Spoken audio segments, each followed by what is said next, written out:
Okay. Right, so here we go. So the introductions are made. I work in Canberra at university, and this is one of my interests, lessons in particular, and ACT. And we'll first like have an overview of the ACT model. So then we can go to the ACT process and ACT therapeutic process. I forgot to ask one thing, Anam or Naufal, is there a break somewhere? Shall I organize myself for a break at a certain time? Yeah, exactly. See you in 2 hours. We will have 15 minutes of Okay, break. so Okay. around your four, Around your four, four. my Yeah, three, and you're my three. three. Okay, no problem. All right. Okay. Go Okay. ahead. I'm hearing some noise. Somebody has the mic on, I think. I'm not sure. I'm, yeah, don't know. But I can mute it probably. I don't know. Anyway, so, sorry. So, two things, very important things before we start with the model itself, that are the basis of ACT. One is functional contextualism, which is a new term and kind of a expensive term. And if we take it as it is and try to make it simple, it is um, enough, it's not enough to know that we have a certain thought or a certain feeling to know that it's a problem. So even if I have what you may call a negative thought or a negative feeling, it's not enough to know that it's happened, that it's occurring, to call it a problem. Why is that? Because it depends on the context and it depends on its function. So in ACT, according to this functional contextualism, there is no criteria of truth, so we don't have to worry about, is this true or not, is this thought true or not, is it real or not, according to reality or not, because what is most important is, does it work or not, does it work for you in the long run or not. Okay, so it means that in a certain context, depending on its function, a given thought or feeling might be work, workable, like functional and helpful, or not helpful. Okay, it's not the feeling or the thought itself, it's the context where it happens and the function that it serves. Okay, and I just put here the reference for ACT, acceptance and commitment therapy, so we don't think that it's my thing. It's not my thing. It's from Stephen Hayes and collaborators from 1999, and it has a long journey. It has made a long journey until now, and there's a lot of research now on ACT. Okay. Another base of ACT is relational frame theory, which is a basic theory of language and cognition. And the most important thing about the RFT, relational frame theory, is that it argues that the building block of language and higher cognition is relating, is our ability to associate everything with everything. We can associate everything with everything, even if it's not related. Okay? If you think OCD, for instance, you will see that we can relate everything with everything, right? So this thought and this feeling and this situation and this stimuli and this thing and that person and everything is connected, even if it's not connected, right? And this is possible through language, because we have language. We can relate everything with everything because we have language, right? Because our thoughts are language. So even without having an experience, a direct experience with things, we can learn things and we can relate them. Okay, we can think that they are together, that they are associated. Mhm. And this goes directly to um, certain characteristics of our mind. So in the following slides, you will meet the mind. Okay. So one thing is that our mind is constantly verbalizing. It gives opinion about everything. Oh, this the weather is nice. Oh, why am I not outside? I'm here. Oh, yeah, because I thought that it would be nice to accept Hanum's invitation, but maybe I should be in Tunisia instead. Of blah blah blah blah blah blah blah. Okay, so our mind, it's like any other organ of the body, is constantly working and it's constantly verbalizing, saying things, right? Many of these verbalizations are imprecise or absurd. They make no sense and they're not helpful at all, but we tend to give it high credibility. So when something crosses our mind, we think that it's true. Okay, it's completely true. It's an absolute truth. And this is why humans can stay attached to their minds and become insensitive to the context, to the environmental contingencies.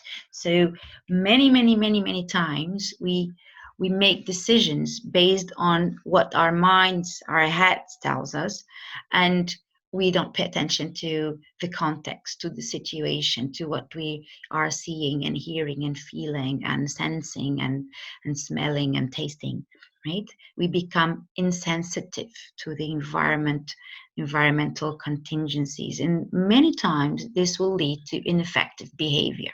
So if you take these two here, this lady and this monkey, chimpanzee, I think it's chimpanzee, right?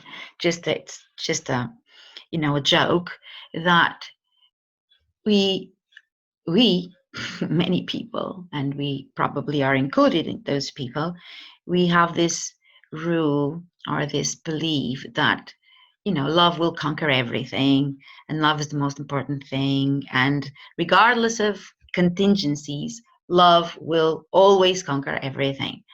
And I'm afraid to break the news, but it's just not true. Right? Oh It no, doesn't work. don't say that. It's just not true.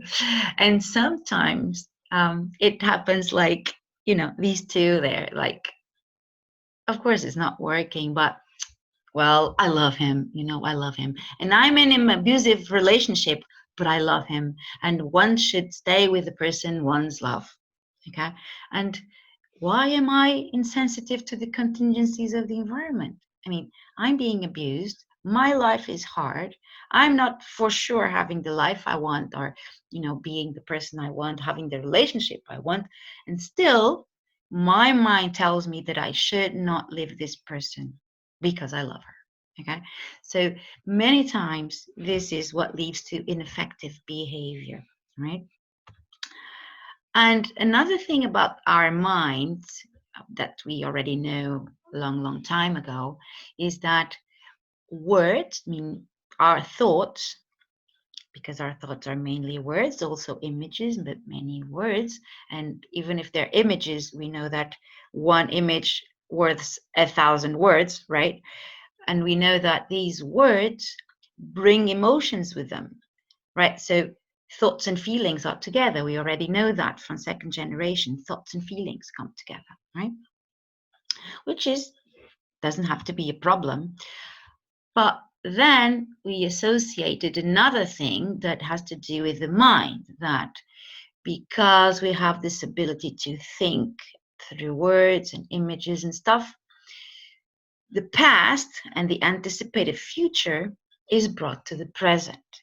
So I can react with feelings like this little guy here. I can be anxious, just anticipating that I'm going to present an essay in my class. I'm just anticipating. I'm already nervous and anxious, and and my heart is bumping, and I'm feeling tense, and I'm doing this with my nails. And well, I'm not in situation yet, but I'm also remembering, that a month ago, I had another presentation and it didn't go well. So I'm here between past and future, and I'm already feeling like I felt a month ago, or as I think I will feel in 1 week time or tomorrow, whenever. But I'm still not yet in the situation, right? So this is also part of the game. There's no way to escape from this. This is not a problem. It's just the way the mind works. Okay, it's not a problem of the mind.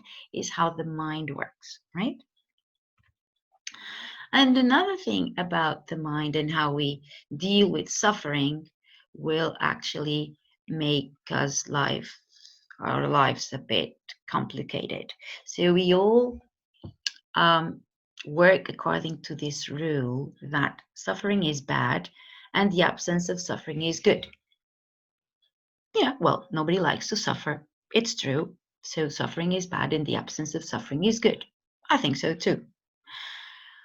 And then we are this other bit, like if something is bad, we should try to get rid of it because it makes us suffer and nobody likes to suffer, right? The absence of suffering is good. So if you're suffering, if something is bad and makes you suffer, get rid of it.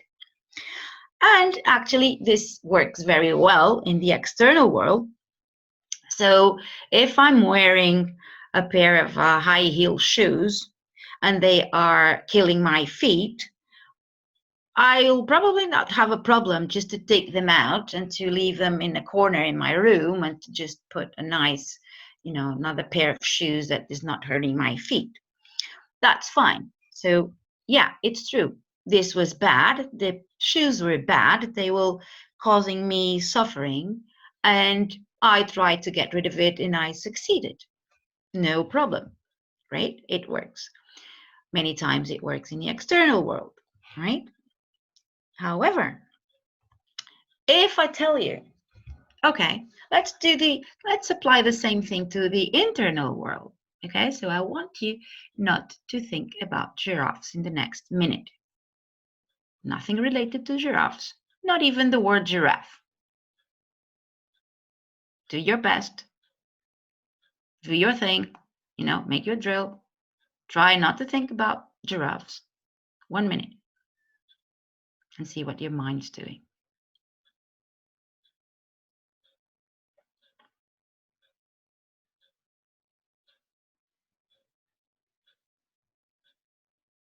I'm counting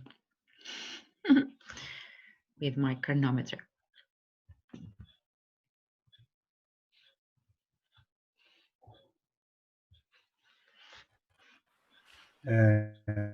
Okay, stop.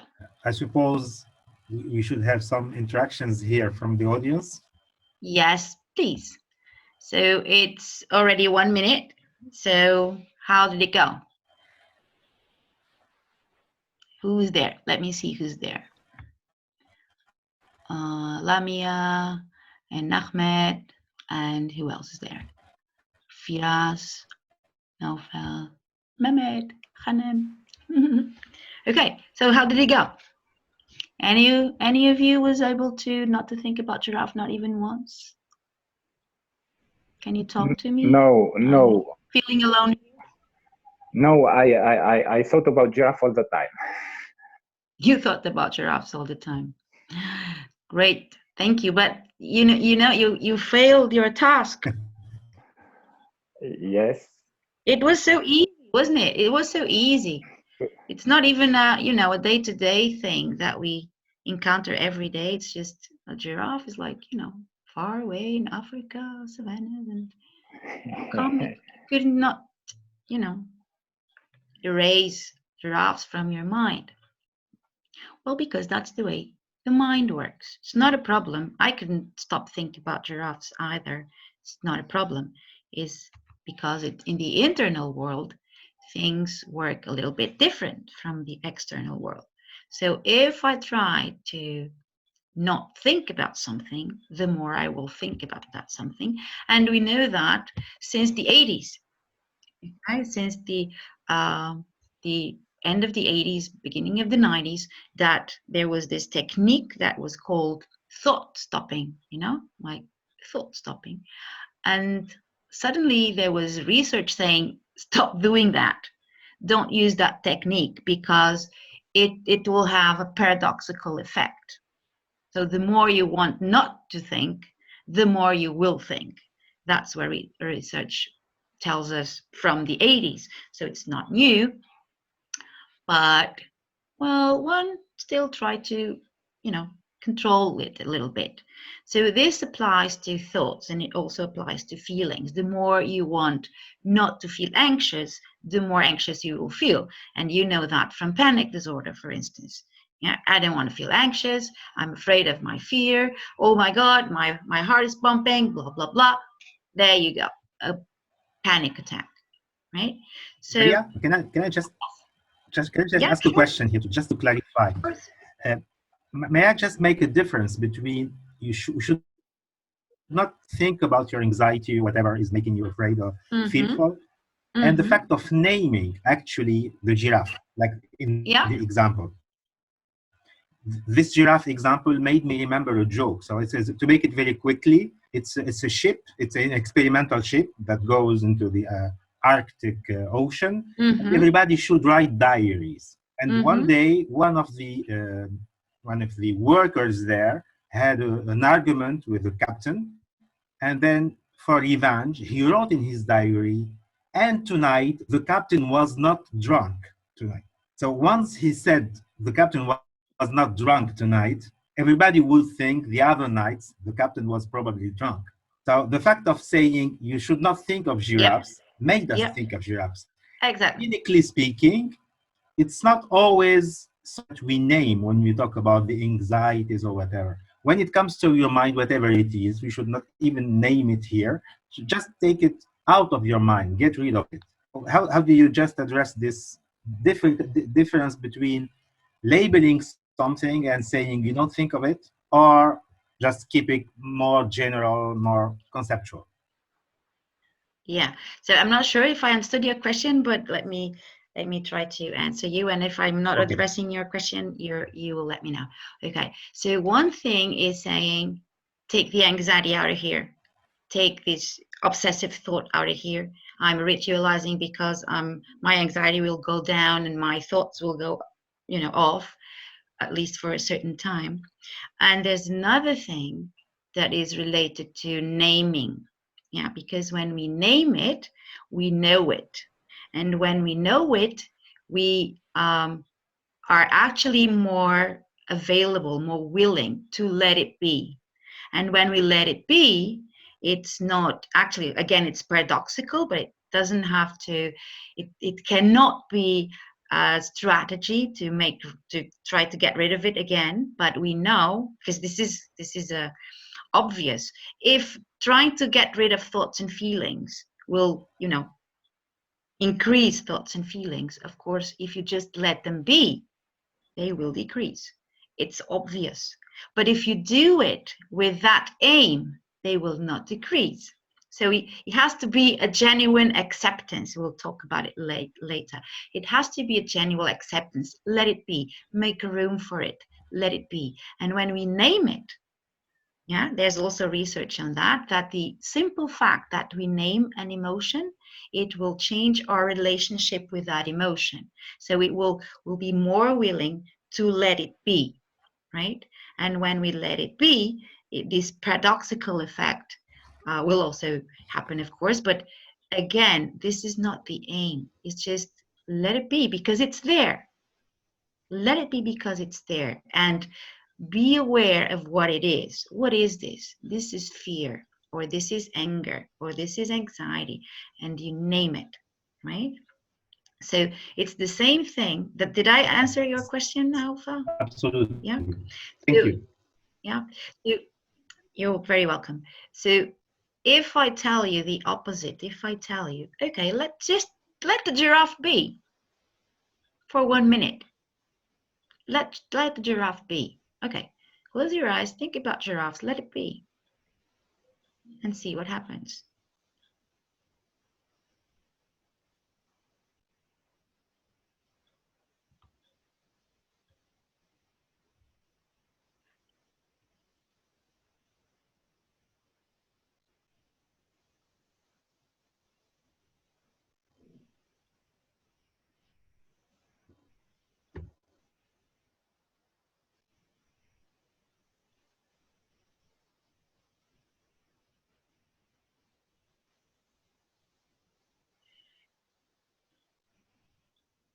Okay, 1 minute.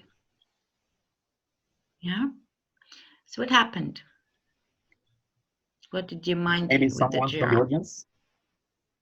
Yeah, sure. I If can someone give would my like feedback, to but for join, more interaction, yeah, of course. Anyone would like to share what happened? Even if it is in, I don't know, Tunisian, or somebody might translate. I think most of people would get it in English. Yeah, So okay, that's I good. go first so that maybe people will be following.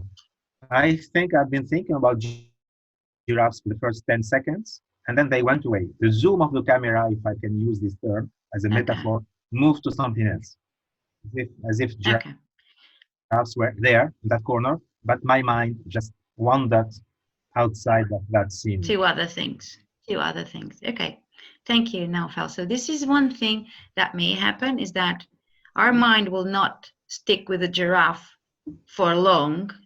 It will jump to another thing and another thing and another thing and another thing, right? So this is one possibility. The other possibility is that it's still there, but doesn't bother me. Yeah. Whereas when in the other exercise, try not to think of giraffes. First possibility, I thought of giraffes the whole time. And even if I didn't think about giraffes, it costed me. I had to make an effort not to think about giraffes. And even so, as Naufel said, it is there the whole time, right? So for instance, you can do this exercise with your adolescents. We'll have it later also, but you already know what it is. So, and then you ask them, can you just close your eyes and try not to think about giraffes for a minute? And I'll have my chronometer and I'll tell you when it's over. And so, and then you ask what happened, and they say, I didn't think about giraffes. Oh, okay. So what did you do? Well, I was thinking about hippopotamus. Oh, that's nice. Anything else? Oh, and camels and pigs. Okay, fine. So how come you were thinking about hippos and camels and pigs? Well, because you didn't say I couldn't think about hippos and camels and pigs. No, you're correct. What did I think? What did I say? Well, you said I couldn't think about giraffes. I didn't think about giraffes. So you thought about hippos and pigs and camels? Well, because hippos and camels and pigs are not giraffes. You see, that's also what Naufel was saying, right? Then if you're trying to think of something else, your mind knows that it's because you don't want to think about that thing, because it's constantly comparing. Can I think about hippos? Yeah, why? Because it's not a giraffe. Can I think about camels? Yeah, why? Because it's not a giraffe. Yeah, so this is how the brain works. It compares, so you can know if you can or cannot think about this. But the thing you don't want to think about is always there, okay? So don't think you lose when they tell you, yeah, well, I didn't think about giraffes. No, the giraffe was there, even if they don't realize it's there because they need it for comparison. And also, even if they don't realize it, this effort will have costs. And the moment they stop doing this thing that is effortful, there comes the giraffe again. Okay, so that's what happens, for instance, in OCD or panic or other things that we know. Like the moment they stop, they say, well, I have to be busy all the time. Why do you have to be busy all the time? Because if not, my mind will go crazy. My mind will start thinking out things I don't like to think. Yeah, but the moment you stop, there it comes again. Yeah, and it actually makes your life narrower. It's like a prison, right? If you really don't want to think about something, that you can in the short run, you can. It's true, you can not to think about something in the short run, but you will pay a price for it. Your life will be like a prison. I cannot go there because it triggers some thought. I cannot do this because it triggers some feeling. I cannot see that person because it triggers an emotion, and so on and so forth. So your life will be narrower and narrower, right? Okay, so according to ACT, physical and emotional pain is universal. You cannot get rid of it. But the struggle to get rid of it will most frequently lead to suffering. So it's not the universal pain. Pain is a fact.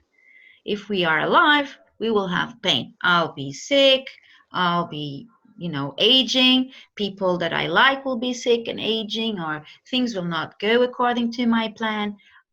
It's normal. Okay, it's a normal fact of life. Yeah, but the struggle to get rid of this pain most frequently will lead to suffering, and then eventually they'll come to us for therapy. Okay, so according to ACT, again, to help patients, including young clients, to live a valued life, a good life, a life based on values, a life based on what is important, it is possible to help them do this despite the presence of psychological suffering, because this psychological suffering is inherent to human condition. You cannot get rid of it. Okay? But still, it's possible to live a valued life with this. So let me just take this out of here. So therefore, whoops, there we go again. How can I take this? Well, anyway. Therefore, more than changing internal events like thoughts and feelings and sensations and memories and so on, the aim of ACT is to change the relationship with these internal events. So it's not turning a thought into another thought or trying to reduce a feeling, but changing the relationship that we have with these thoughts and feelings and sensations and memories and urges and so on. Okay, so more than eliminating symptoms, ACT aims is to build a broader and more flexible and more effective behavioral repertoire. So for instance, if I'm anxious and in the presence of anxiety, right? So anxiety is an internal event. Okay? So in the presence of anxiety, I always run away from things. If I get anxious, I run away from where I am. Okay? That's it. Anxiety, running away. That's it. And what we aim at in ACT is, even when anxiety, I can choose if I run away or if I stay or if I do something, what can I do? So it aims to build a more flexible and effective and broader behavioral repertoire. So in the same situation, I can do several different things and not always the same thing, even in the face of these internal events. And that is called psychological flexibility. Right? We'll talk about it in a minute. Psychological flexibility has to do with being able to persist or to change a behavior in a specific context or in a specific circumstance according to what is important, according to my values or my goals. So my behavior is at the service of my values, right? Not at the service of my emotions or my thoughts, or getting rid of my emotions and my thoughts and my feelings. This is psychological flexibility, right? Like this brain here, yeah, making gymnastics. So here we go. First, do the processes of psychological inflexibility first. So the first thing, actually, I thought this was, okay, never mind. These are the 6 processes of psychological inflexibility, right? So we have cognitive fusion, experiential avoidance, past and future, self as content, lack of value clarity, and uncommitted action. And we'll go one by one if you don't know them by now. Okay. And then in psychological flexibility, we have the opposite 6 processes. So instead of cognitive fusion, we have cognitive diffusion. And instead of experiential avoidance, we have acceptance and contact with present moment instead of past and future. And self as context instead of self as content. Values instead of lack of value clarity. And committed action instead of uncommitted action, inaction, impulsivity. Okay, one by one now. There we go. Committed action. So I decided to begin by the end because it makes more sense for me. Okay, so when an adolescent comes to our clinic, to our session, the ultimate aim is that they can live their lives according to what matters to them, according to what is important. This is the ultimate aim of ACT, okay? Committed action. So at the end of it, at the end of the day, what we want is to promote committed action as opposed to uncommitted action. So if I'm not going to football practices because I'm afraid of having a panic attack there, because when I race, my heart is bumping too fast, right? So at the end of the day, if going to the football practices is something they value, this is something that they should pursue, right? However, what happens is that there are a lot of obstacles to committed action. One of them, one of them is lack of value clarity. So for me to go in one direction, because this is what committed action is go in one direction that I value, that for me is important, that matters to me, I need to know what that direction is, right? Because if I don't know where to go, I'm not going anywhere, or I'm doing something else. So the thing we have to work on is to work on value, clarify values. Values is what gives us the direction. What is important to me? What kind of person do I want to be? What kind of life do I want to have? What do I want my life to represent or to stand for? So I will need to work on values. Okay, this is what values are. It's like a compass that tells you the way. It's not a name or a goal. It's not a goal. It's not something that it's achievable, right? It's a direction. It's a direction of life. Okay, so for instance, if you are attending this workshop, I suppose one important thing for you is to learn. Okay, that's why you're here instead of being anywhere else. Okay, so is learning an aim? No. Why not? It can't be achieved. You do this course, and this course is the goal, and it can't be achieved. But learning after this course, if you still value learning, you will, be present in other courses, in other congresses, in other things, and buy another book and read something else. And so it's a direction. It's not a goal that can be achieved, although there are goals along the way, like being in this workshop and finishing the workshop. Okay, does it make sense? Please interrupt me if it doesn't make sense. Okay, so there you go. Who and what is important to you? Really important to you. What sort of person do you want to be or become? What do you want your life to be or stand for? How do you want to treat yourself? How do you want to treat other people? Deep down in your heart, what do you think will make your life better in the long run? So all these questions are about values and to work on value clarity. Okay, where do you want to go? What's important to you? And they don't depend on anyone else. They are intrinsically rewarding.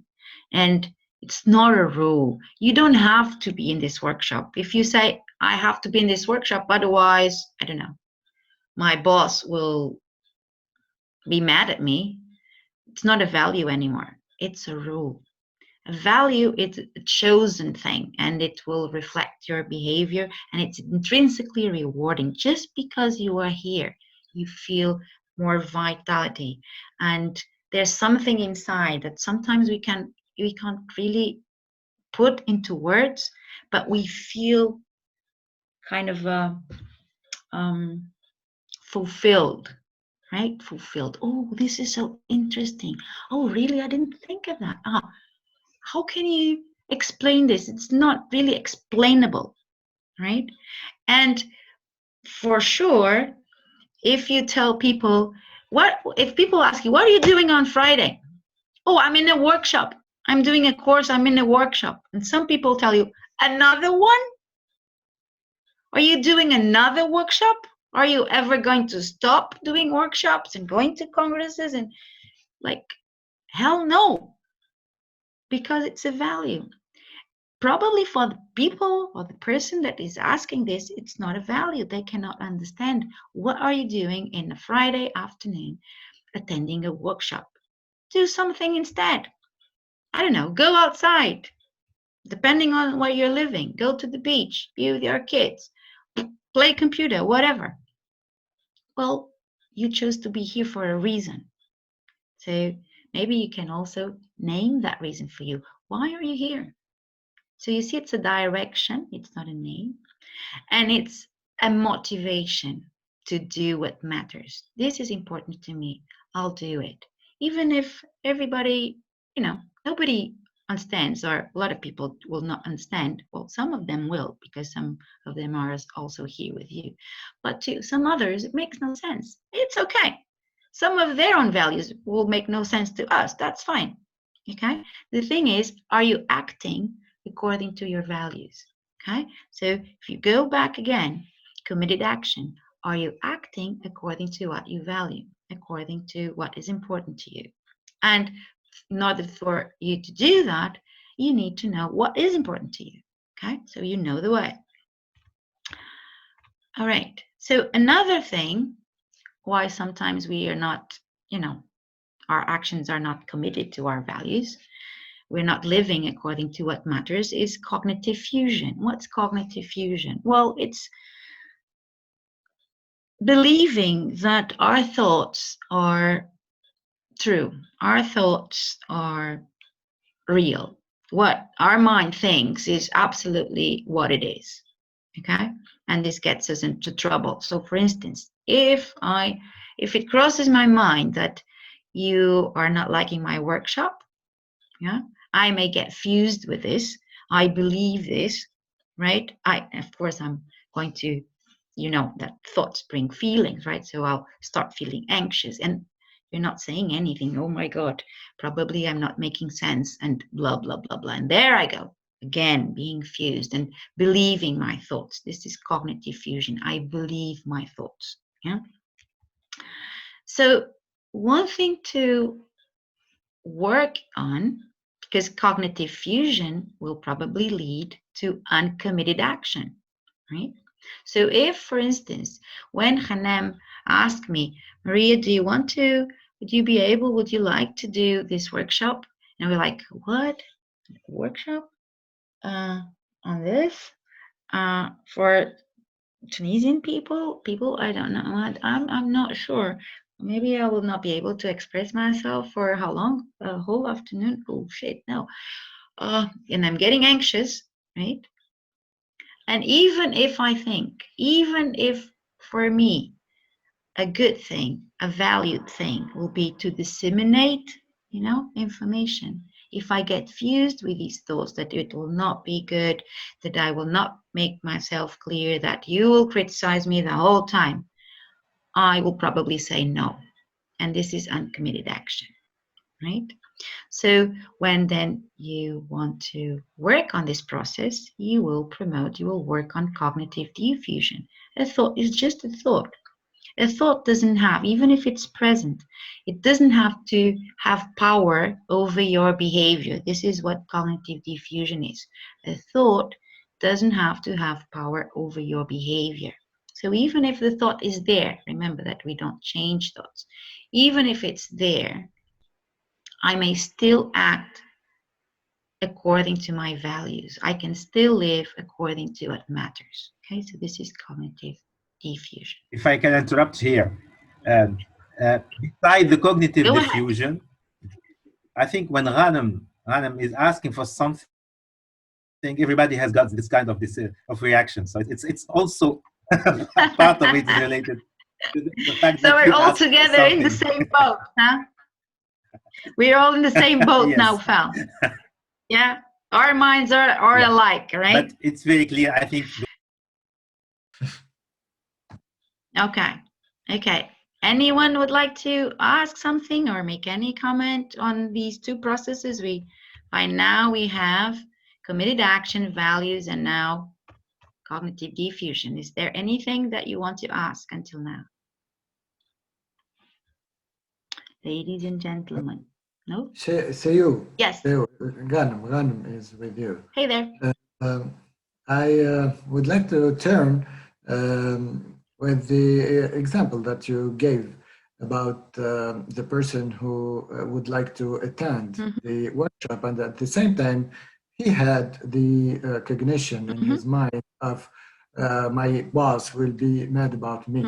Now, this is the cognition, the automatic thought, and at the same time, it's a rule, like you said.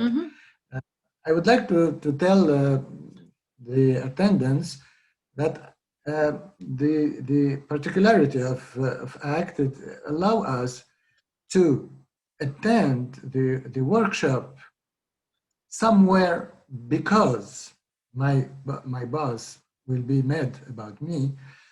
But if I stay in fusion with this thought, I will spend the whole time of the workshop at struggling, and I will be I'll be suffering during all the workshop.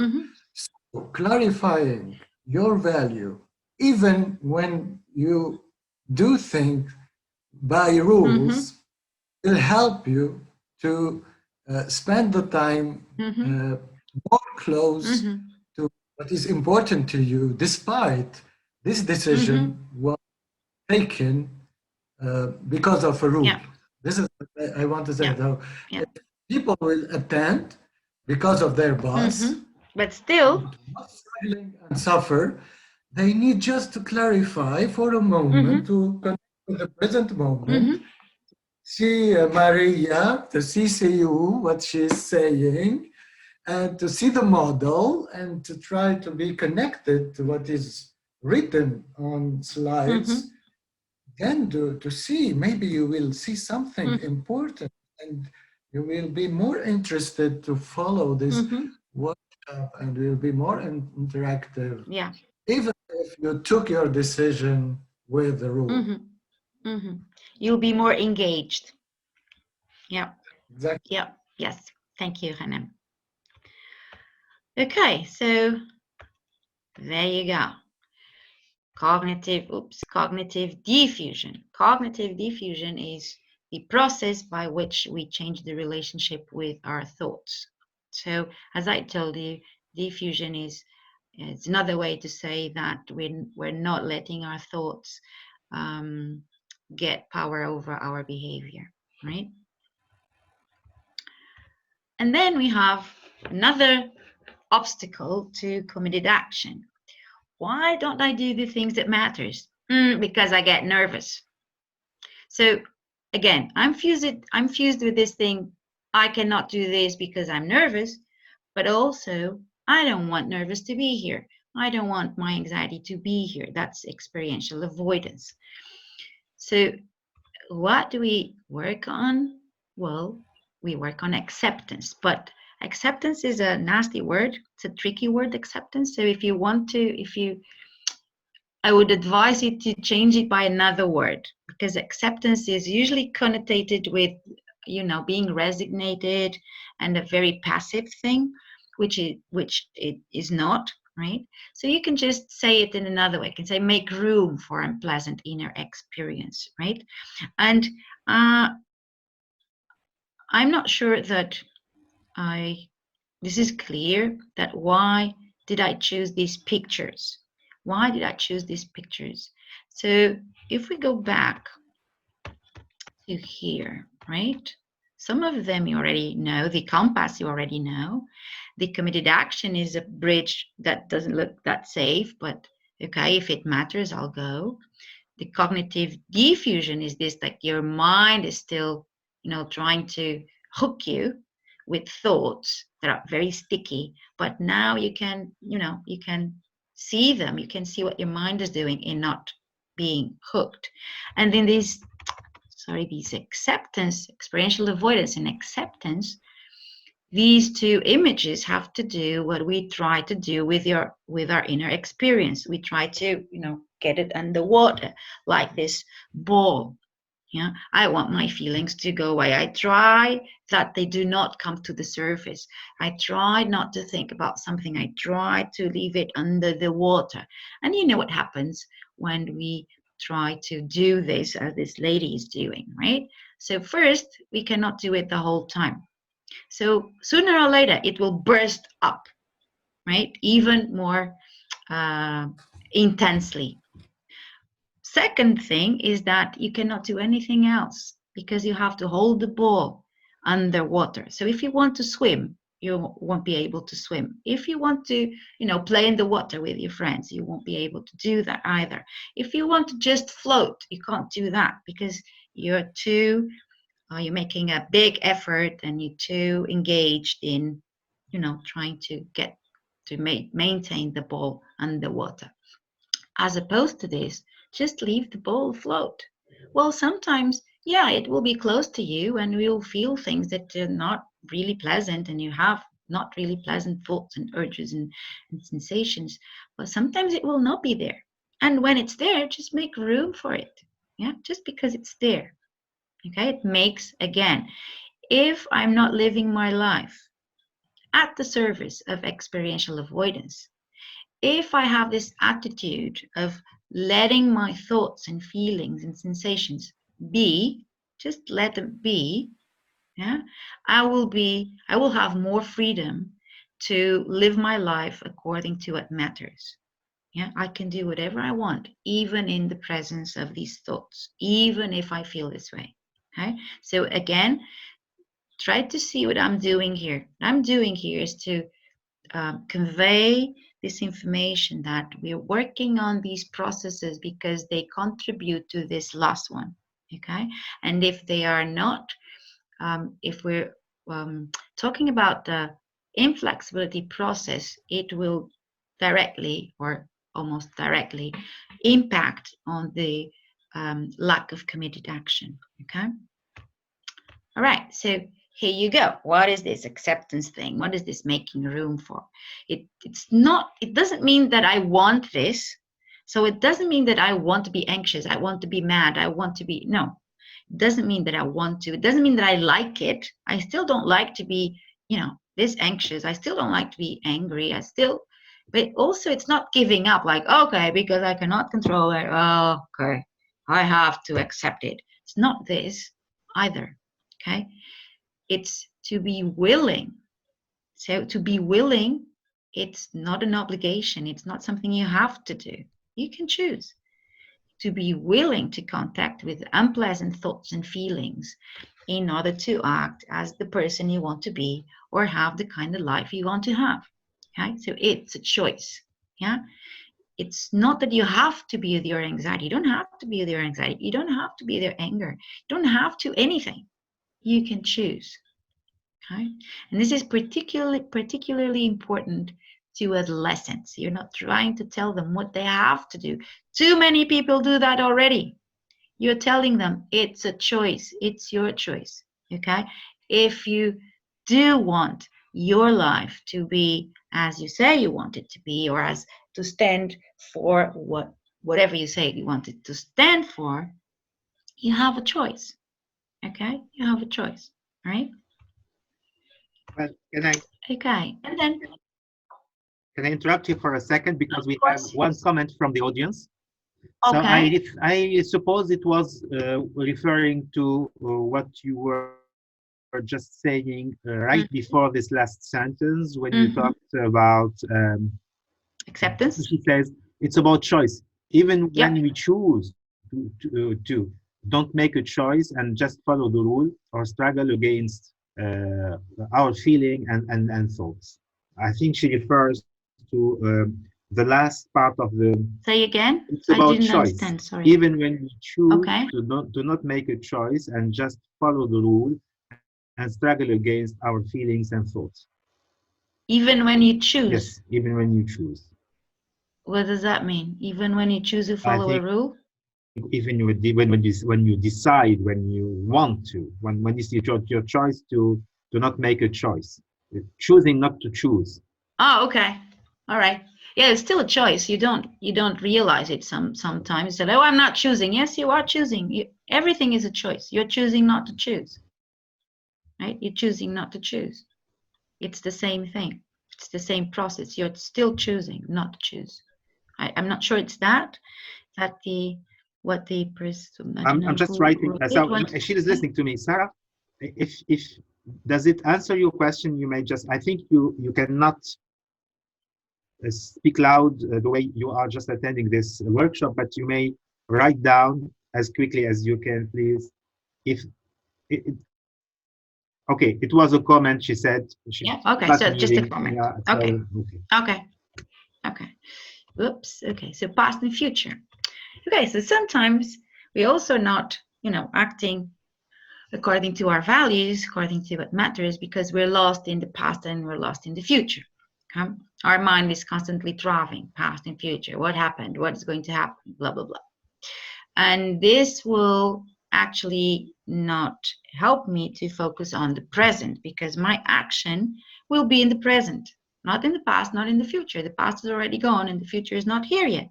So for me to commit, for me to act according to what is important, I need to be in the present. I need to be connected with the present. I also need to be connected with my values, to bring my values to the here and now, so they can give me the direction I need. So what we work on is to contact with the present moment, being here and now. Okay? Bring them to the here and now. Oh, there they go again, to the past or to the future. Bring them to the here and now, so they can more easily, instead of being caught by, patterns of emotions, old emotions, and all cognitive patterns and all behavioral habits that just caught us again. Just bring awareness to these patterns, and then you have a nice opportunity to choose again, to choose what you will do in the present moment. Okay? So here you go. It means that we're getting out of automatic pilot. So what's the automatic pilot? Well, these things that I was telling you about, that are old and learned patterns of cognition and emotion and behavior. And if we don't notice them, if we're not aware of them, they will just drag us into something else.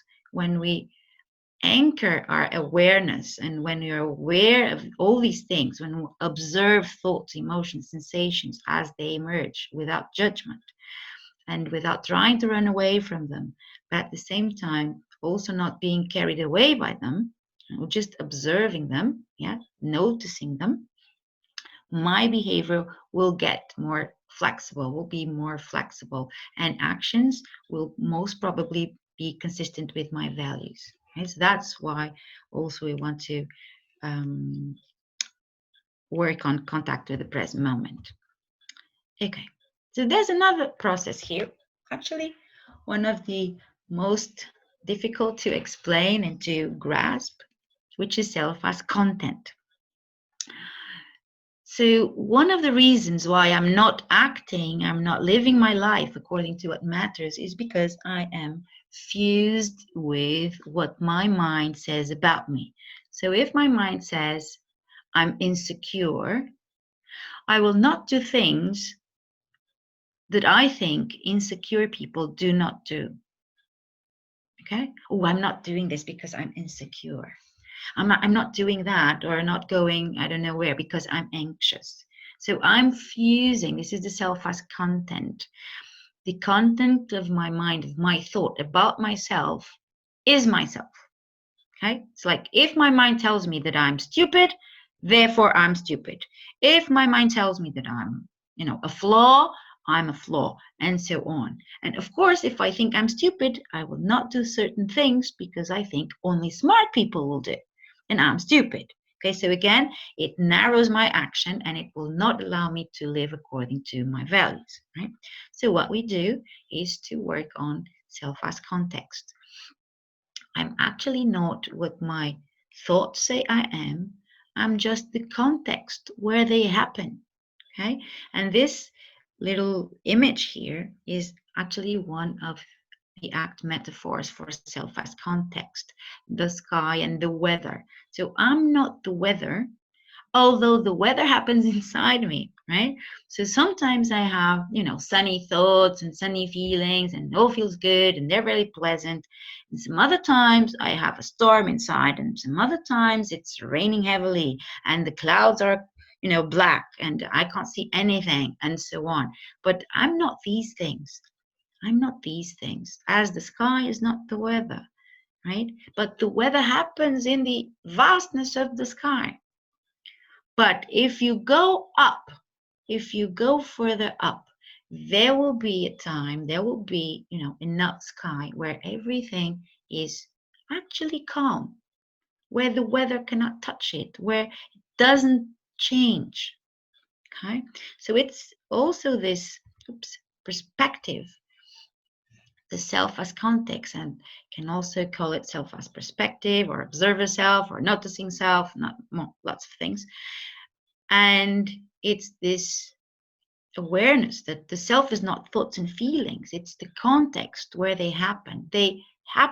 Thoughts happen inside my mind, but I'm not my thoughts. And feelings happen inside my body, but I'm not my feelings. Okay? So this self is a safe and consistent perspective from which I can observe all this, and it doesn't change. The self as context doesn't change. Like the sky above us doesn't change. It stays stable, and it's perfectly safe to observe from this perspective. Even if I'm observing lots of storm inside, I'm still safe. I'm just observing this. Yeah. Okay, so by now we have the 6 processes. We have committed action, living life according to what matters, and we have all the other 6 that come with the psychological flexibility. We have Maria? cognitive diffusion, acceptance. Yes? I have a question from the Yes, audience please. that says, could you explain, Okay. please, the difference between diffusion and self as a context? Yeah, I will. Okay, so think about it like this. So think about self as content as a special kind of fusion. Okay? So in self as content, I fuse with self judgments or self evaluations, let's say. So this is a very nice question also, because it is cognitive fusion, and you will diffuse from these self judgments or self evaluations, right? These contents, these concepts about the self. So it's still cognitive diffusion. Can you see this exaflex? All the processes are linked through these lines. So many times we are, working on one process or explaining one process, and it's impossible to do that without touching other processes. And it's certainly the case with these 2, cognitive fusion or self as content, and then cognitive diffusion and self as perspective. But so there are 2 things here. One is, we'll diffuse from these self judgments, but it's more than this. It's to work on this perspective from which I can observe. So when then we're doing, let's say, mindfulness exercises, I can do it if we have time, maybe after the break.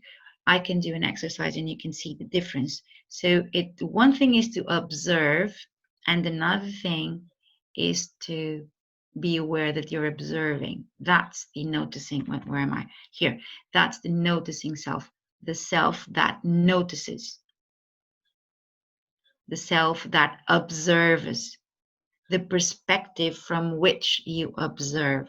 And that's more than just cognitive diffusion, but it will help cognitive diffusion and vice versa.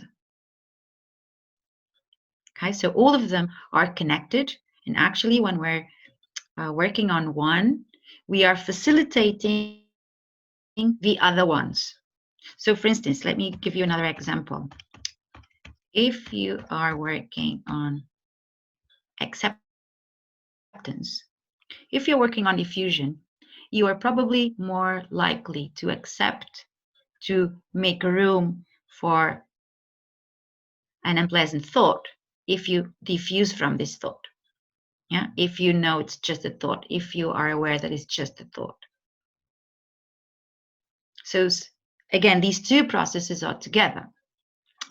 But another one, how can I diffuse from a thought without knowing which thought I'm diffusing from? So what am I saying? That diffusion also depends on contact with present moment. Yes, because I have to be in the present moment to be aware of the thought from which then I can diffuse and which then I can make room for. So see that they are all together. Yeah, they're very good friends, these six. Okay, they are very good friends. All right. See if I made myself clear. Is it clear? Yeah. Oops, where am I? Here. I was here. No, I was here. I'm not sure who asked the question, but for the person that asked the question, is it clear? Can you give me feedback, please? I think you can move on, and if something is not clear, she's able to write. Okay, they'll tell She me. got your question. Okay. Okay, all right. Okay, so these are the 6 processes, but if you want to go simpler, and probably with the lessons you want to go simpler, you can use the triflex. So the triflex is this triangle of psychological flexibility, and you have these 3 broader processes like be present, open up, do what matters, but you have the other 6 processes included in these 3 ones. Okay, so in the be present, you have contact with present moment and self as context, and you can just talk to your adolescent about being present, and you don't have to use these expensive terms. Just be present, and be present may be done or may be worked with exercises for contact with present moment and self as context. And then you have open up is the other corner, right? The other angle. Well, open up also includes 2 other processes from the exaflex, diffusion and acceptance. So I'm open up, I'm willing, I'm open to have difficult thoughts and feelings, for instance. Yeah, I'm open to it. I'm not trying to get rid of them. I'm open to it. And then you have do what matters. And this includes values, so I know where I'm going, and committed action. That's the going part. Okay? Know what I'm going. Where am I going? And going. This is do what matters. Okay? And we're linking all these together. All right. So getting back, we have psychological flexibility is the aim, right? So what does it mean? It means to help the patients to live a valued life despite the presence of psychological suffering that is intrinsic to human condition. It's there. Either we learn how to work with it and to still take our lives where we want to, or we get stuck. And this is what I try to explain. The message I try to convey with these 6 processes is the ultimate aim is living a valued life, committed action. But when you do something that matters, there will be psychological obstacles. There will be painful thoughts and feelings and sensations. So for instance, if you want to have a boyfriend or a girlfriend, if you value connection, intimate connection, right? And you have this, this goal of having a partner, having a boyfriend or a girlfriend, for sure, you will have difficult thoughts and feelings. Oh my God, will he leave me? Will he be in love with me forever? What if he likes another girl and leaves me? What if he's not the right one? Oh my God, I'm already suffering. Oh, he was looking at that girl. What is it? Why was he looking at that girl? Oh gosh, this is so hard. If you don't want this, you will not have a partner. If you do want to have a boyfriend or a girlfriend, yeah, because this is important, that these thoughts and feelings are likely to happen. If you want to study, for sure there will be times where you're wondering about your cognitive abilities, or comparing yourself to other students.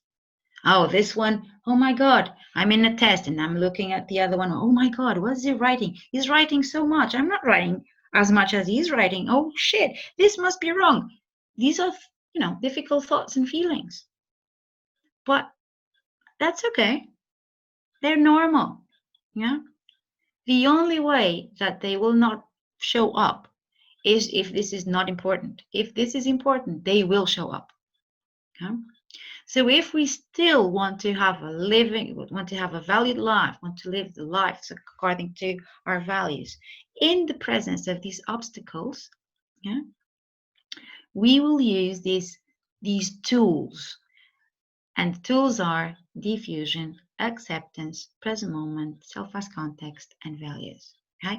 These tools are in the service of overcoming these psychological obstacles that will show up along our lives if we if we tend to go in valuable directions. So then we can still do our path and still do our journey, even if it is difficult sometimes, because I'm doubting myself and I'm feeling bad, I'm feeling down, I'm feeling anxious. I can still I can still go in that direction. Okay? See if this makes sense. Okay, so when we move to therapy, this is what we'll be working on. We'll be working on these little tools to work on diffusion and acceptance and values and self as context, present moment, and committed action. Okay, does that make sense?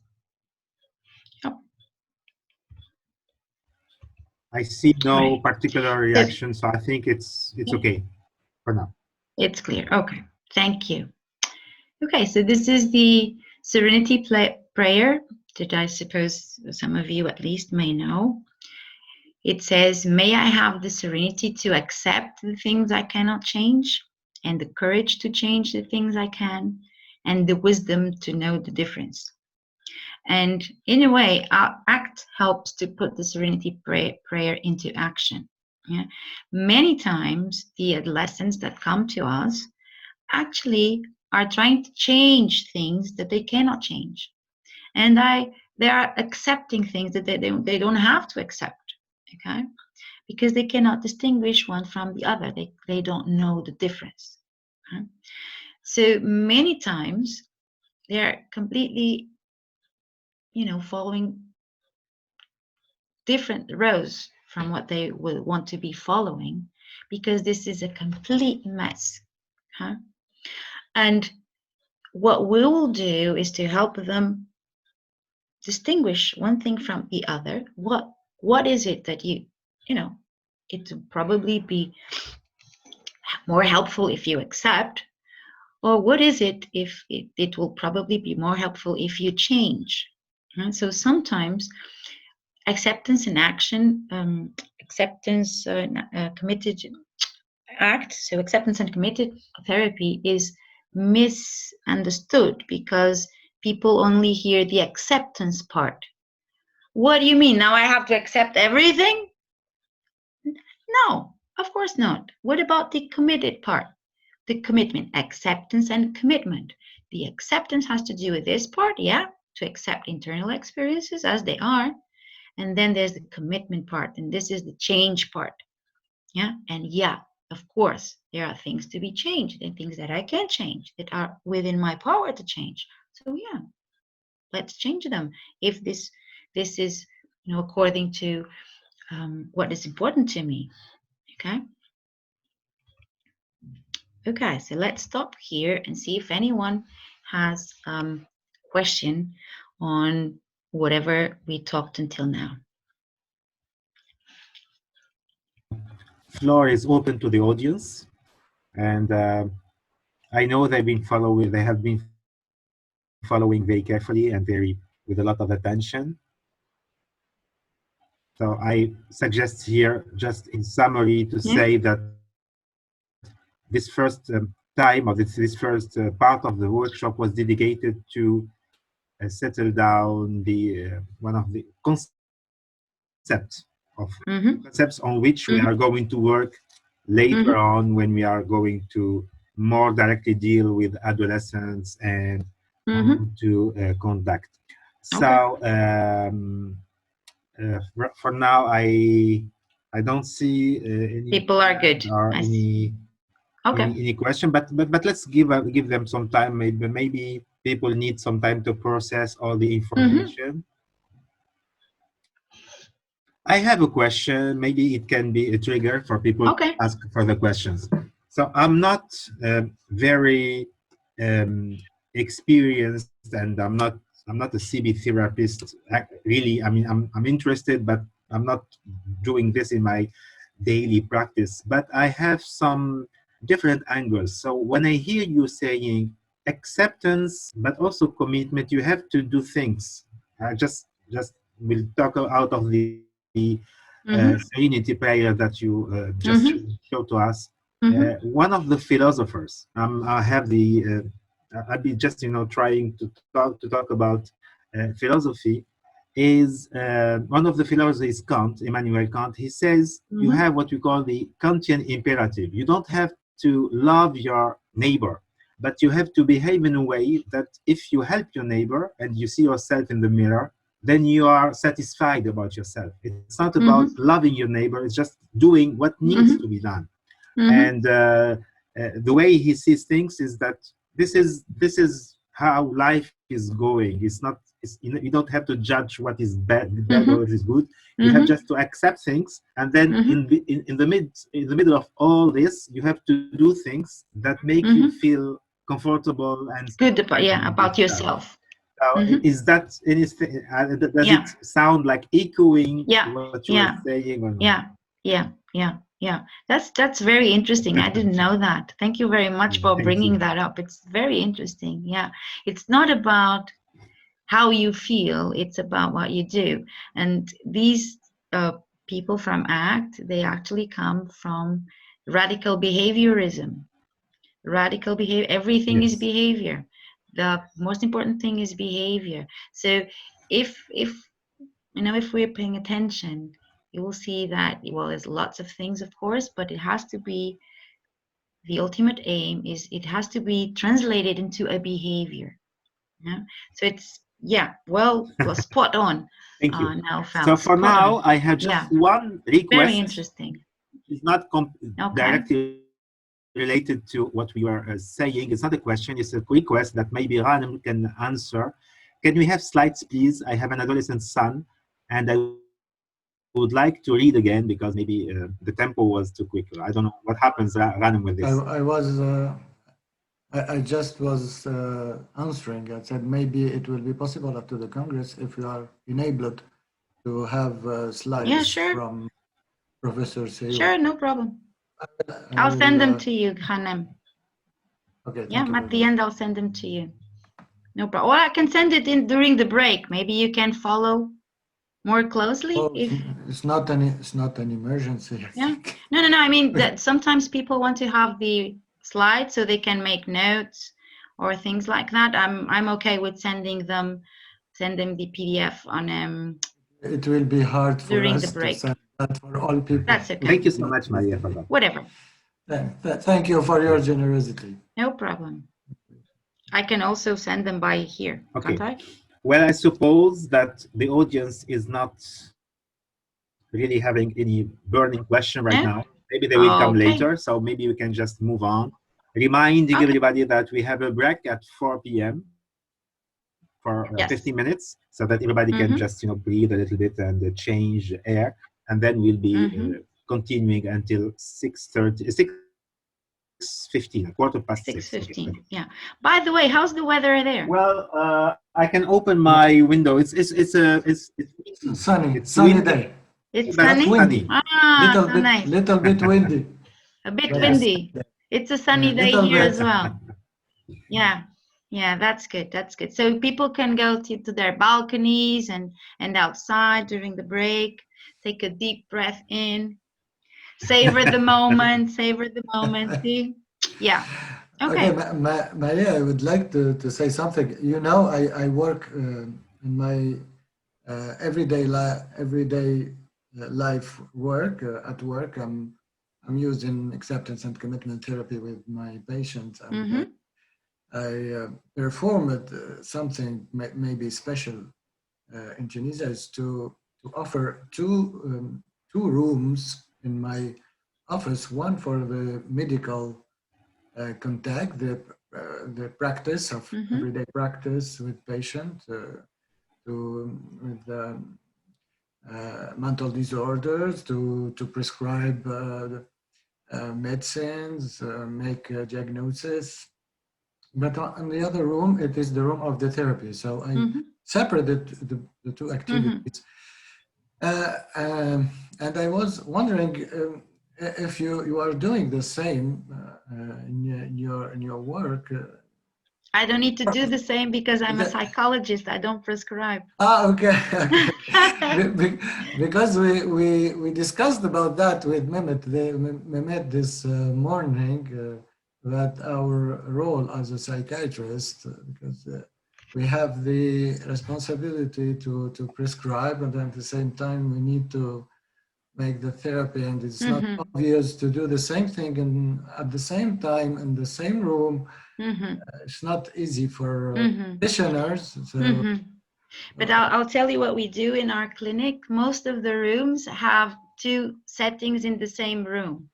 So in one setting, there's a, well, not all the rooms, but almost all of them. There's one corner with a table and two chairs or three chairs or whatever, if we need to do something on the table. And it can also be because we're drawing with the kids or, you know, writing something if you want.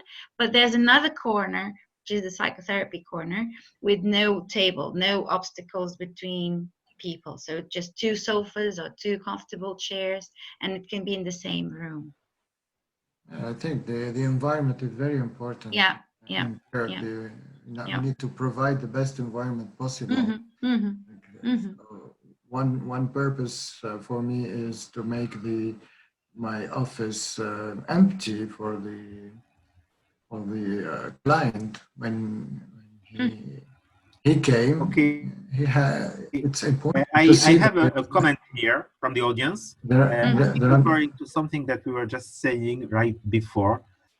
The comment says language is also a verbal behavior. Mm-hmm. So, Exactly. okay. Exactly. And Yeah. it That could be according engaged to for our radical values and it behaviorists. can make our thoughts. Yeah. Yeah, exactly. For radical behaviorists, language is behavior. It's true. And we, in the verbal sciences, we talk about the verbal acts. Mm-hmm, Some of the mm-hmm, verbal mm-hmm, content is just like acting out, like doing something. mm-hmm, mm-hmm. Yep. Okay, so moving on then. Act with adolescents. So this is just the model. It applies to, you know, children, adolescents, adults, and then let's narrow it a little bit more. So challenges when working with adolescents. Well, the same challenges we already had with second generation. Usually the challenge is not working with adolescents, is working with the people around them. The adults around the adolescents are sometimes a little bit difficult to work with. And this is especially true for ACT because what we are conveying, it's not intuitive. And it's actually most times against what society and culture and family and whoever conveys, either explicit or implicitly. Why is that? Because the most everybody will teach us that suffering must be avoided, and there is something wrong if you're feeling it. So they try things like calm down, don't worry, cheer up. There's no reason for you to feel like this. You can go to the test feeling this anxious, right?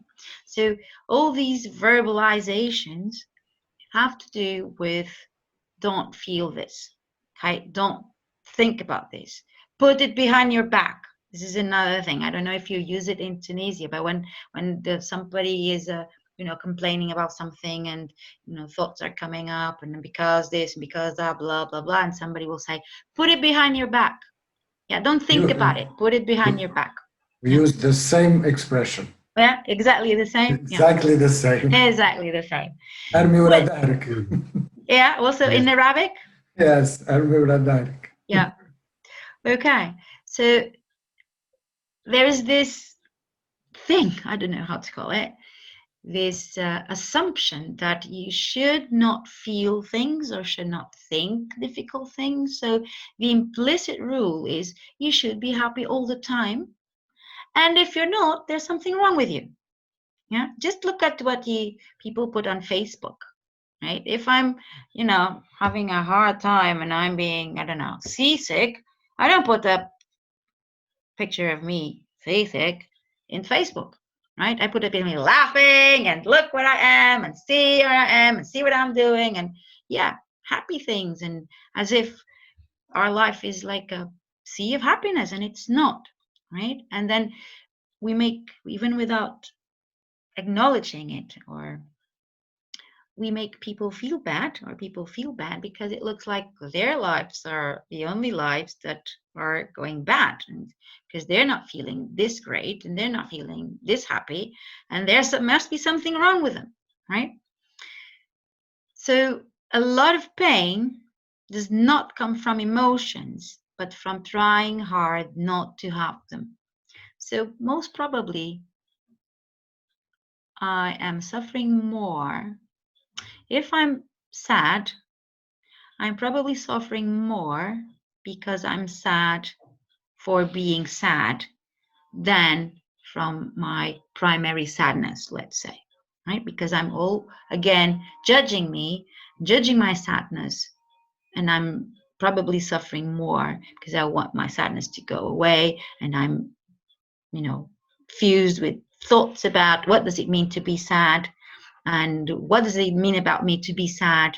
And again, the aim is like, take sadness out of here, yeah? And then we'll suffer even more. So many strategies adopted by parents mainly are aimed at helping, but not really helping, their child, right? And this help consists in removing painful feelings, removing anxiety, or the situations that trigger anxiety. Okay? So also by this, parents try to reduce their own negative feelings when they see their kids having negative feelings, because it's really hard to see your kid crying out loud, really anxious, really, in suffering, or really sad. So because we have mirror neurons, we also feel what other people feel. So we want our feelings, our unpleasant feelings, difficult feelings, to go away when we see somebody else suffering. So if I make the suffering of the other person go away, will probably make my own suffering go away. Okay? So they're together. And that tells us again that interventions should integrate important social influences. So parents, teachers, friends, school, community, whoever want to come, or whoever we may have some influence over. Why is this not going? Okay. But there's also advantages in working with adolescents. First, they have more of a beginner's mind. And that's also because they did not live for too long in their minds as adults did. So they had less opportunity to develop dysfunctional behavior repertoires governed by rules. As they go along, their behavior is more linked to rules, verbal rules, mental rules, than actually connected to environmental contingencies, right? So it's probably you will have less rigid adolescents than adults. It may only be because of this, because they didn't have enough time, or they had less time to live in their minds and to build this narrow behavior repertoire. Also, adolescence is a period of transition and change. So it is the ideal opportunity to promote psychological flexibility and a life based on values. And let me just make a comment here, because many times it happens to me. I don't know if you use ACT already and it happens to you as well. Like when you ask an adolescent, what would you like your life to be like? What is important to you? They look at like, huh? What is she asking? But at the same time, it's like, huh? Finally, someone is asking me what I value. Somebody is asking me what I want my life to be like.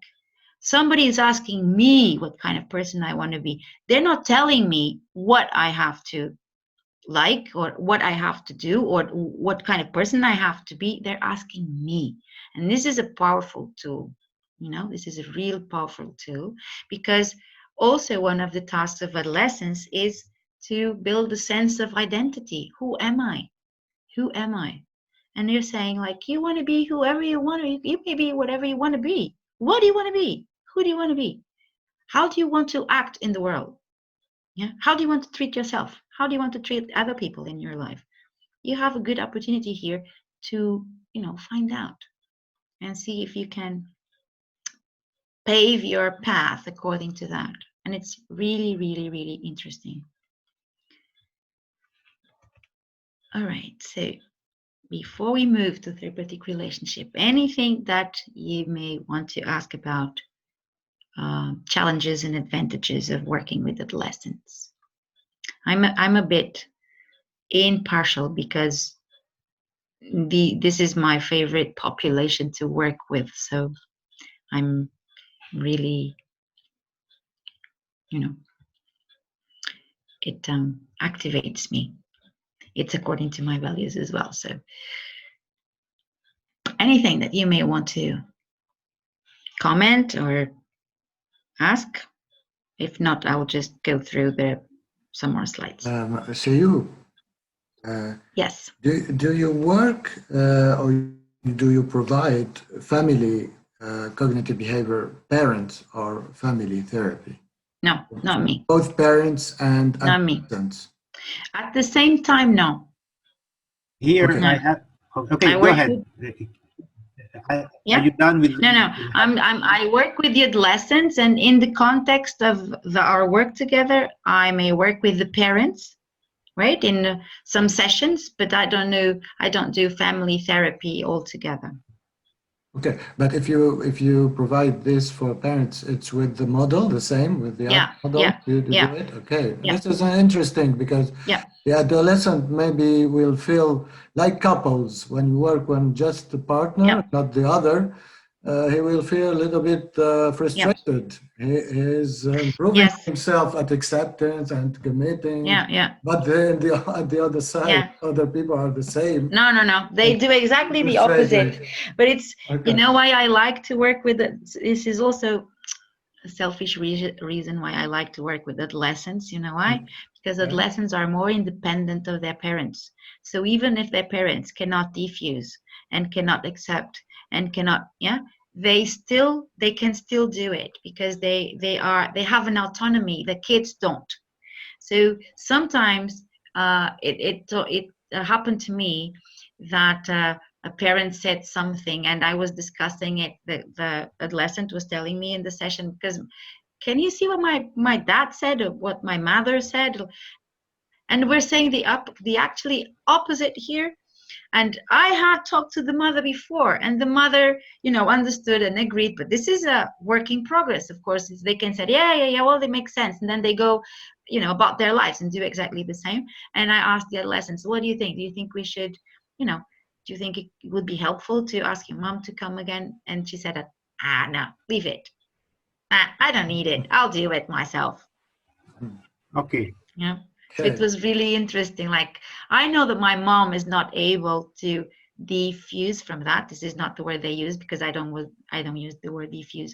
But I know my mother will, for instance, they said, I know my mother will never think differently, or she will probably not understand that much about this, but never mind, I do. Yeah, that's very intelligent from you to just rely on their independence.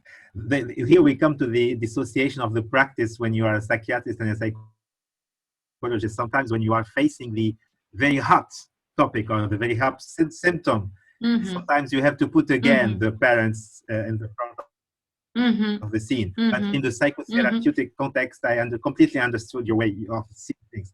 The adolescent here is more independent and can really, in contrast, even more than you're saying, completely contrasting with the parents' points of view. I have two questions for you from the audience. Okay. Yes. So let me start by the second one, which relates to what we were just, talking about. If you work with parents first or adolescents first, because the person who is asking the question If I work is with, starting what with do you the mean adolescent, first? What? but I introduced the philosophy of ACT to parents too when we decide to go on therapy. So this is the first question, and I give you the second one so that you can answer both. Okay. It relates, I think, is to the last dot of this slide that we have on the screen. Ideal opportunity to promote psychological flexibility and a life based on values. So the comment and question is, I think there's a difference between value and aim. Okay, that's it. So I leave you with these two questions. Okay, so I'll just rule out the last one, because I talked about it when I talked about values, that values are not aims because they're not achievable. So one thing is something that you can do, like tick, I've done it, and another thing is a direction, right? And if you work with adolescents, you can work on values and goals, because they have the ability to be a little more abstract. If by any chance you're working with children, probably will not talk much about values, but you can also rely on goals. But with adolescents, for sure you do. But yes, it's not the same thing. We had talked about it before.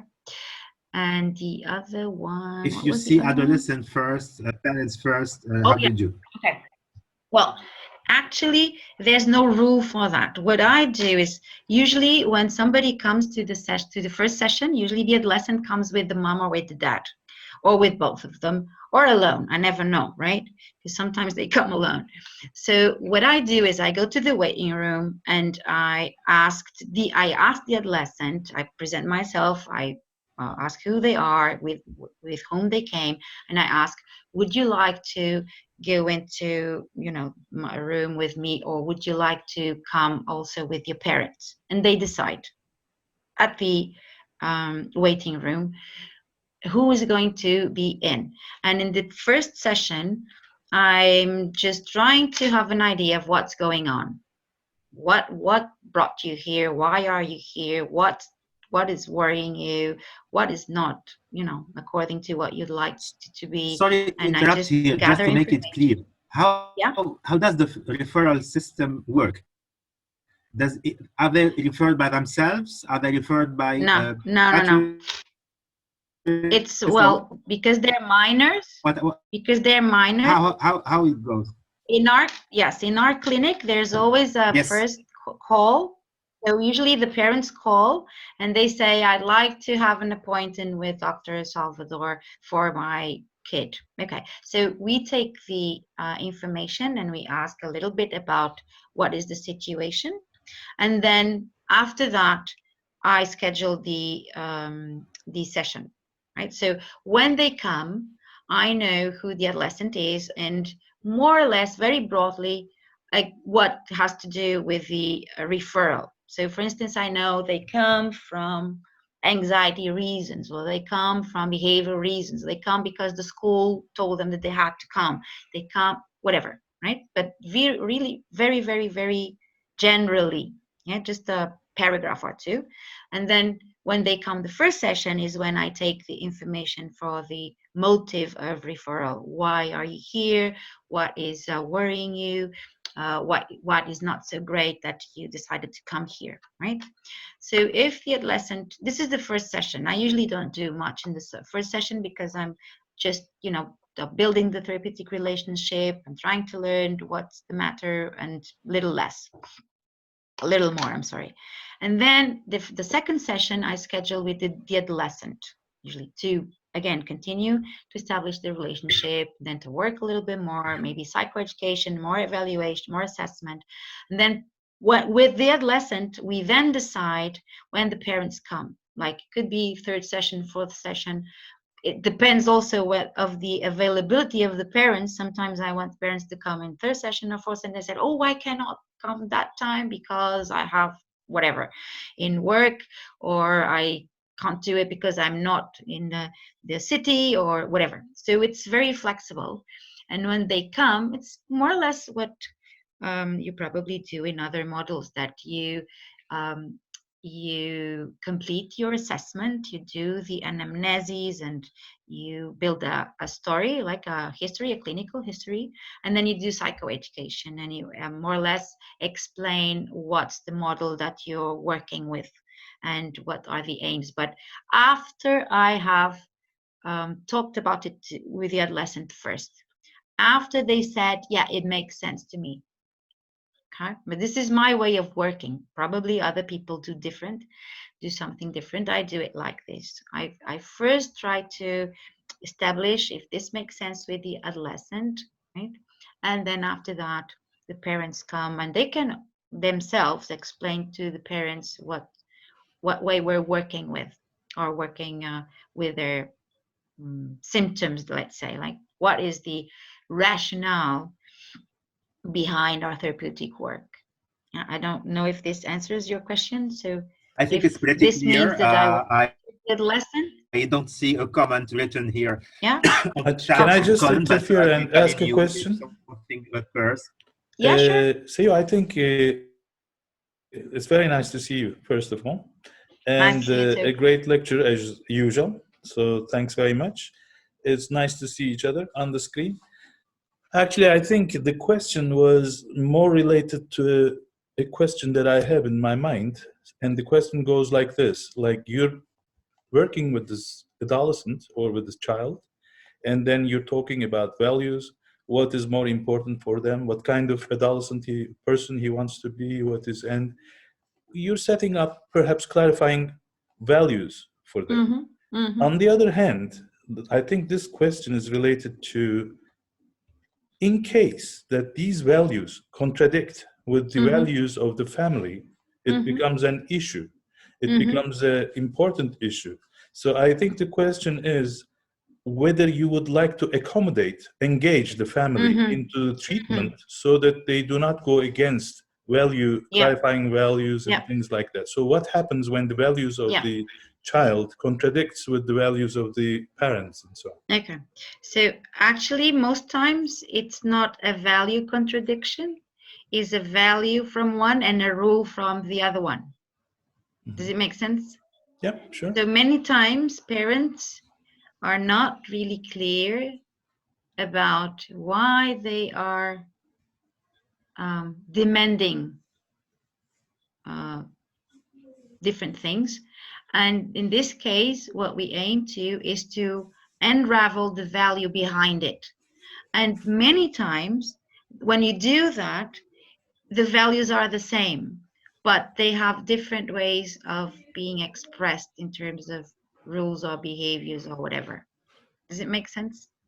It does, but the problem is when, let's say that committing for other people, or your values are to support your friends, Mm-hmm, although it might give you pain at the end. mm-hmm, And then the families, the father and mother, has learned through life that mm-hmm. if they do a favor, they will be punished for that, because at the end of the day, they do a favor and people use it against them. So they start thinking, it's not the child or the adolescent, but the parents who thinks that maybe we should be practical, go for goals, forget about all these things. All you need to do is this and that.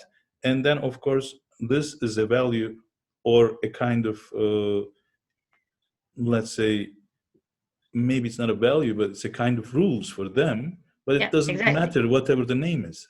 The thing Yeah. is, they are against the idea Behavior. of child They are being a, against the behavior. yes, exactly. Yeah. That's what I mean.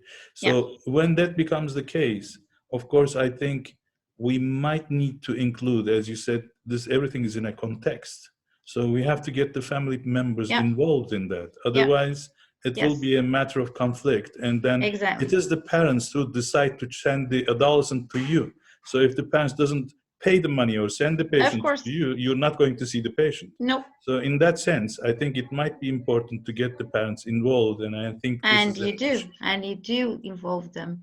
As whenever we think, when I say we, is me and the adolescent. Whenever we think that, well, it was probably better to include the parents at this stage, we ask them in. Yeah, Yeah, we ask them great. in.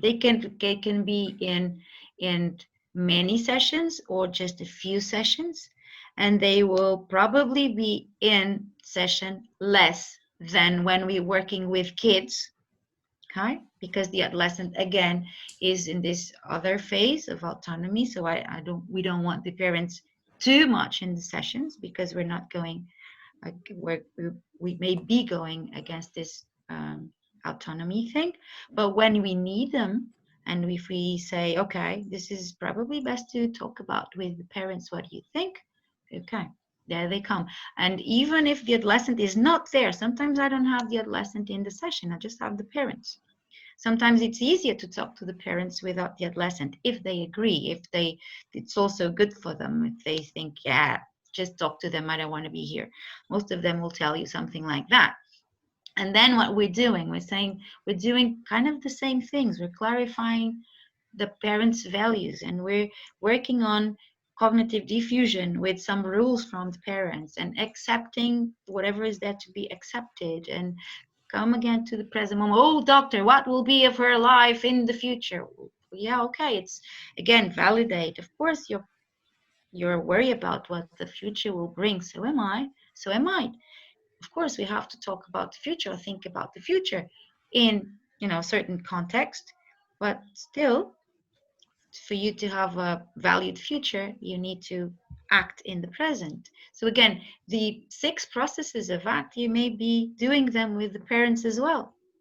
Even if you're not saying what you're doing, even if you don't have the exaflex behind it and they're not working according to the exaflex, but you have it in your mind and you know what you're doing when you're talking to them. So yes, sometimes, many times they come to session. Then we decide, in case, according to each case, if they are more or less involved in the psychotherapy. Yeah, they are very important for the kids, right? Not only because they pay for the sessions, but because they are around them. And the messages may be completely the opposite of what we're working on session. Completely the opposite. As you said, what do you want friends for? Isn't family enough? Exactly. It's like, and even if the others was like, no, no, family is not enough. Okay, I love my family, but I also love my friends. And yeah, then you have a problem. Let's see what we can do. And we can See, the negotiate. problem Can we with the negotiate? independence and perhaps maybe I wouldn't call it independence, but I would call it differentiation mainly. Yeah. Having values which are different from the family. Exactly. So more than independency, they have the autonomy and they have the differentiation from the family. But the problem is only when people, you can only see people if they're brought by this is a restriction on the adolescent, because if the parents doesn't bring it, then they don't cannot come. come. That's the reason why I brought the issue of money, Yeah. because the parents will decide whether the client will come to you or not. Yeah. So thank True. you so much. I think I just wanted to open the question so it is. Thank you, Mehmet. Thank you. Thank you. I was thinking about something else and then I forgot. I was saying something. Between, I have What was it? just Not sure. just a It will come to housekeeping. Just thought, are you okay with your timing, or should we move it faster? It's okay. Yeah. No. No, someone fine. was just saying, commenting on what you said, that the actual fact of being a parent and of behaving as a parent can be worked out as a commitment, as a commitment action per se. You can just be working on that. Yeah, actually, when I work with parents, well, I didn't put it in this slide presentation, but since we're talking about it, I might as well talk about it. Actually, when I work with parents, I prefer to work with the ACT matrix. Okay, it's simpler. For them, it's very clear. It's another way. It's not the Exaflex. It's another schema to work with, even if you have the processes of the Exaflex in your mind. But it starts by asking, who is important to you, or what is important to you? So it's like clarifying values at the entrance, and they will say, well, my kids are important to me. Okay. And then you go on it, what is important to you in the process of being a parent? What kind of parent would you like to be? And again, clarifying values. And then you move to the other quadrant and you ask, okay, in being the parent that you want to be, what kind of things show up that sometimes, take you to another side? And you're not this parent you want to be. What kind of things show up? Like, you come irritated from work, or you're overwhelming with work, or you had an argument with your partner, things like that. What kind of things show up that sometimes get in the way of you being this parent that you want to be, right? So you're working with, again, thoughts and feelings and sensations that get in the way. So it's kind of a experiential avoidance. And then you move again. It's like, when this happens, what do you do to get away from this? Which actually also gets you away from the parent you want to be. But get away from, I yell and I shout and I don't know, I threat them, or make them guilty, whatever, make them feel guilty, or shame them, or blah blah blah. Is it okay? And what is it that, according to the parent you want to become, what is it that you could do instead? And you get again to the fourth quadrant. And this is so easy for them, at least to show or to understand what we're talking about. Of course, moving to practice is more difficult, right? But then again, it's very clear that I am not acting as the parent I would like to be acting. And I usually rely on, I have to believe that they have, good intentions for their kids. Otherwise, they wouldn't bring them to me, right? They wouldn't bring them to therapy, and they wouldn't be paying. I have to believe that they want the best for them, because if I don't believe this, I cannot work with them. And of course, they have also obstacles. They have their own stuff and their own history and their own things with which they're fused, and their own rules and their own cognitive experiential avoidance. Okay, but can we talk values here? Can we talk what's important? Can we talk about how can you live your values in terms of behavior, especially when you are pissed off with things at work, or with a partner, or that the room is not tidy again? How can you act more according to the kind of parent you want to be? And this really, really helps, I think. Yeah.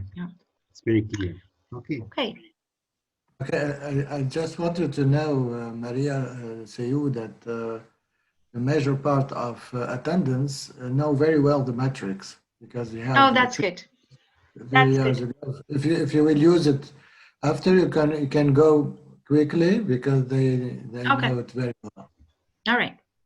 Okay, so just before the break, we have a few minutes 5 before minutes. the break, I think, just to talk. Yeah, 5 minutes, just to talk about the therapeutic relationship, and then we break. And then you come back for the process and the actual stuff.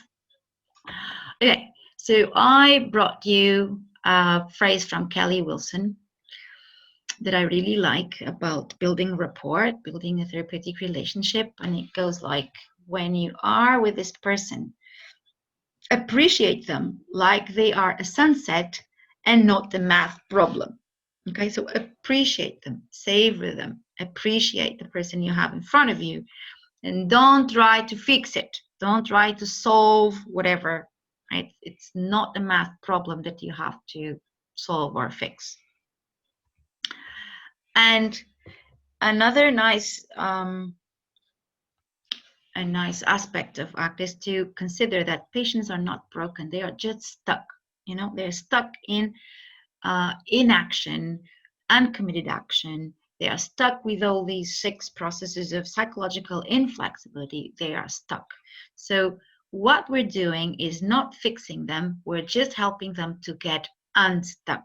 Okay, do something, work on something that will get them unstuck.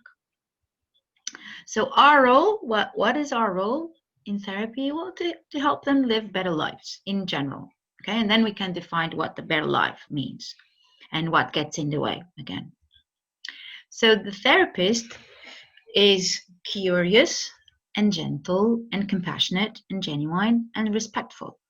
And the therapist is also aware of his own internal states, of his own or her own thoughts and feelings and sensations in therapy as they happen, as they show up. So the therapist practices self-awareness. And this is also something very characteristic of third-generation therapists, is that it's not enough to talk about things. You have to walk the walk, not just talk the talk. You have to walk the walk. You have to do it yourself. Yeah, you have to, you know, apply the 6 processes to yourself, be compassionate to yourself, and so on, and not just talk about it or want your patients to do it. Also, the therapist slows down and talks less and is completely present, does not try to convince, it's not arguing, this is not an argument, and is willing to say that he or she doesn't know whatever, or that he or she made a mistake. Oh, I'm sorry, I made a mistake here. I thought this will help you, but it didn't. Okay, can we try something else? Right? Something like this. And listens without judgment, noticing judgments. They are here, judgments are here, but I can still listen without being fused with judgments. The therapist is open and equal. So whatever the client is going through in terms of processes, so are we. Not in the same things, probably, sometimes also in the same things, but the processes are absolutely the same. We also get fused with some stuff. We don't accept some stuff. Our minds are wandering from past to future. Sometimes we get fused also with concepts about ourselves. Sometimes we are not really clear about our values. And of course, many times our action is also not committed. So we're not different from them. It's the same thing. So that also gives us the chance to self-disclose when appropriate. Okay, when appropriate. We can say, well, yeah, you know what? The things that go on in your mind also go on in my mind. Shall I give you an example? And then we give you an example. Or when we do some ACT exercises, we do them with our own things as well. Can you write down your thoughts in a piece of paper? I'll do the same with a piece of paper. I'll put some of my thoughts here in a piece of paper, and then I will do the exercise together. Okay, this is also self-disclosure. Okay, so the therapist is also modeling. Yeah. Okay, and I'll stop here because it's break time. Exactly. Thank you so much. So it was a journey through the grassroots of what we are going to develop. We started to develop actually the therapy, the ACT therapy with adolescents, but after the concepts, we went through the first steps of the practice, and I think it will be very promising to follow the rest of the continuation of this talk after the break. So we have 15 minutes. Please stretch and relax, and then we'll meet again in 15 minutes sharp. Okay. See you in 15 minutes then.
Brazilian saying that the meeting is being taped, recorded. Here it is a Brazilian. That's very interesting. It's because it's French actually.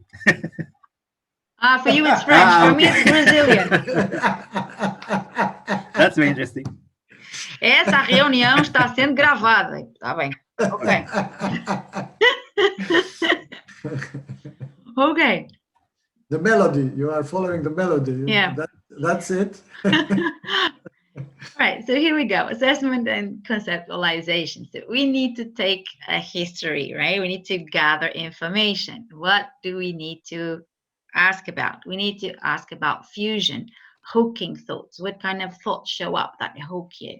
Experiential avoidance, when they try to avoid or suppress or struggle with memories and worries and fears and self-criticism and feelings and urges and sensations. And we also need to have a sense of past and future mind wandering and self as content. What does your mind tell you about yourself? What you think about yourself? What kinds of things, show up in your mind about yourself? And unworkable action, avoidance that makes life worse. But also, we need to identify values and goals and strengths and resources. Sometimes they are, I don't know if I put it here. No, sometimes they have examples that they were struggling with difficult thoughts and feelings, and still they did things that were important. So if we stick to those examples, we can be clearer about what we mean here, right? So, for instance, in the morning, how many times did it cross your mind, like, I don't want to go to school. I'm too tired. Oh, it's so cold. And then you get up and go to school, right? Even in the presence of these thoughts and feelings, or that you didn't want to go, I don't know, to football, or you were really anxious and still went to take a test, things like that. They already have examples where there were difficult thoughts and feelings or bodily sensations, and they still follow what was important. So that will be a good thing to ask about as well. And ask about what they do well, what they really like, their strengths and resources. And also identify external barriers and their impact, that things that they are not within their power, right? But still there is a barrier, like, I don't know, lack of money, or one of the parents is sick or something like that. And identify past life history, directly relevant. It helps diffusion and normalizing and acceptance if we have a sense of what their life has been like, what they have already gone through in life. And we need to have our aims for the therapy pretty clear. And this means to try to have behavioral goals. When you ask them, what do you come here? What would you like to change? Or if, therapy was over, how will you know that things work out fine? And they probably will tell you emotional goals. Well, I don't want to feel bad. I don't want to be anxious. I don't want to have panic attacks, or I don't want these thoughts to come up to my mind. So these are emotional goals. And we know that these are not the aim of ACT, even if they will actually decrease. It's not an aim on itself. So we need to transform them in behavioral goals. Something like, I'd like to do X and Y and Z. I'd like to go back to football practice. I'd like to, find a partner. I'd like to be kinder to my friends, or to myself, or to my family. I like to act in a way that my friends will know that I love them. I don't know, whatever, right? So these are behavioral goals, things that you can see and hear and touch and smell. So you can watch them in any way. So you don't tell them, well, you know what? We're not working on your anxiety. We're not, you have to accept anxiety. We're working on something else.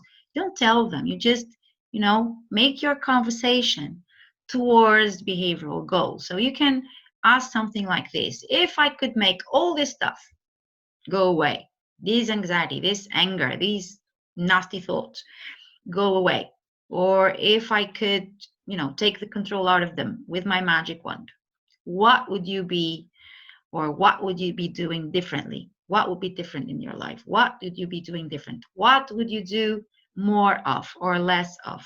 Or what did you start doing or stop doing? Okay, if you were no longer anxious, what would you do? Okay, so you need to transform these emotional goals into behavioral goals. And I just brought you here. Just take this out of here so I can read what I put. I just brought an example of assessment and then conceptualization in ACT terms. Okay, and while we are assessing, we are already planting ACT seeds in the way that we are asking about things, right? So we are seeing and hearing with ACT eyes and ears, and we are already using words that are planting ACT seeds. So I'll give you an example. Cognitive fusion. I'll ask about cognitive fusion. What thoughts, memory, etc. show up in the situation? So you don't ask, what do you think? Right? You ask, what thoughts show up?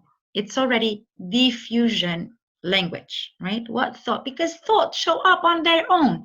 We don't call them, right? We don't make them come. They just show up. What thoughts are more sticky, the ones that hook you, the ones that drag you with them when they show up.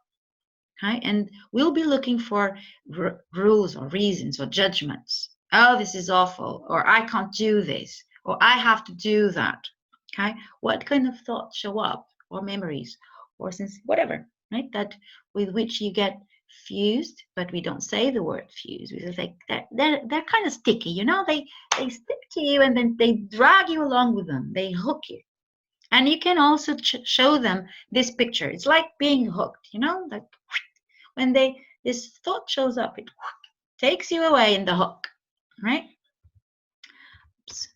And you also ask about experiential avoidance. What kind of things, right? What feelings, sensations, thoughts related to this have you been fighting with or trying to avoid, right? So you are trying to understand what kind of emotional or experience or inner experience they are, struggling with or trying to get rid of. And then you can see if there is rumination, anticipation, and worries. Actually, you see that when they're also talking about words, you see they are in the future. I will not be able to go to university. They're already in the future, right? And they fuse with this thought. But also, most times they are distracted. So they're not actually in the present moment. They are distracted by something else. And you can, even as you're doing assessment, you try to ask things that will allow them to come back to the present moment. So you can say something like, I'm curious here. What do you notice in your body as you tell me this? If they saying, well, I think I'll never go to university. I'm not clever enough. Okay. Can you tell me what's going on in your body as you tell me this? Like, what's it like for you? So you're already bringing them to the present moment, and that's something you will do more of later on. And then we have self as content. What kind of things come to your mind about yourself related to those difficulties about yourself? So remember I told you that this is like a special kind of cognitive fusion. I fuse with what my mind says about me. And let's see, who is important to you? What kind of things are important to you? What kind of goals would you like to achieve? And sometimes what you get here is not much. Okay, so it's not that clear what things are important or what you'd like to be.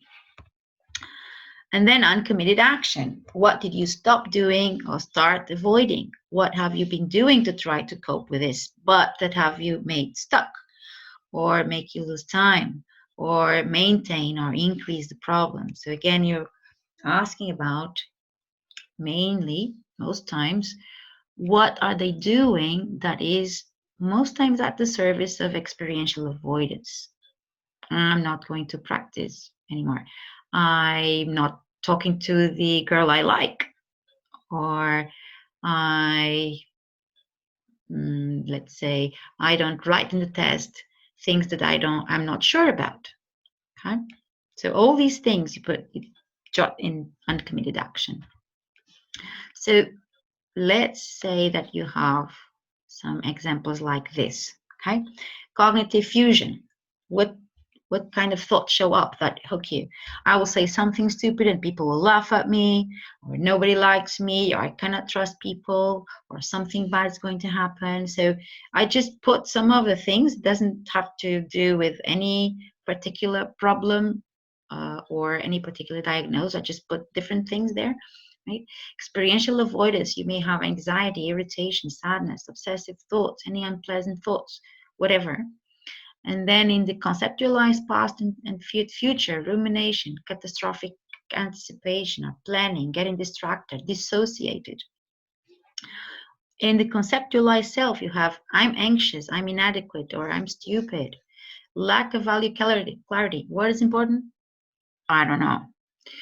And then uncommitted action, for instance, not going to parties, drinking, being aggressive, substance abuse, procrastinate, studying, to procrastinate studying, or to use medication. All of these are uncommitted action. Okay, and maybe do we have some time here? I'm just thinking if we have time. I'm not sure that we have time to fill one of these things, one of your patients, but we can probably for the sake of time, we can probably go on, and if we have time at the end, we can do this, if that's okay for you, instead of doing this right now and then maybe we don't have time for the rest.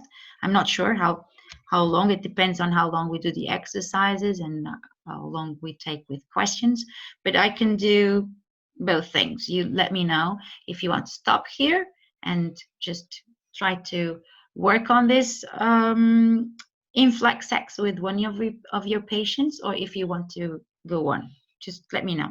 Put in the chat and we'll do whatever. Okay?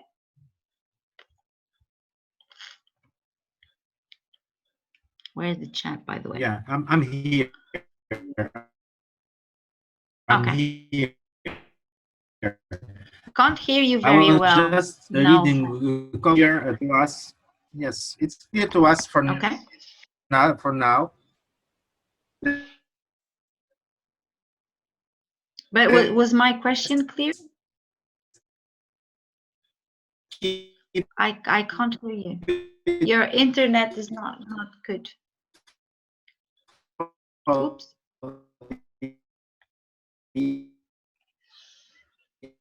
I cannot understand what you're saying. Of the presentation. Sorry, your internet voice is was not good clear. and I didn't hear anything.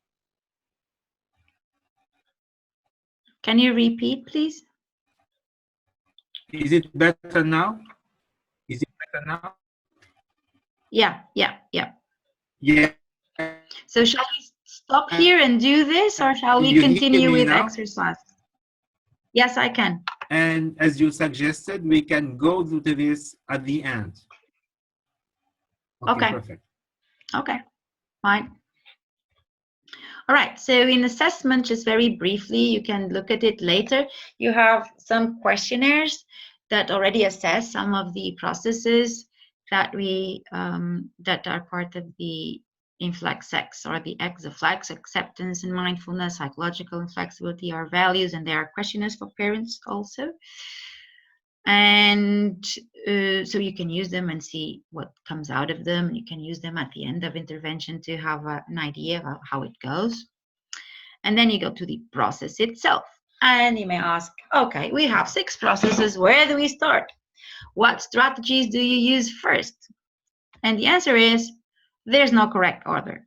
I don't know. It depends on your patient profile.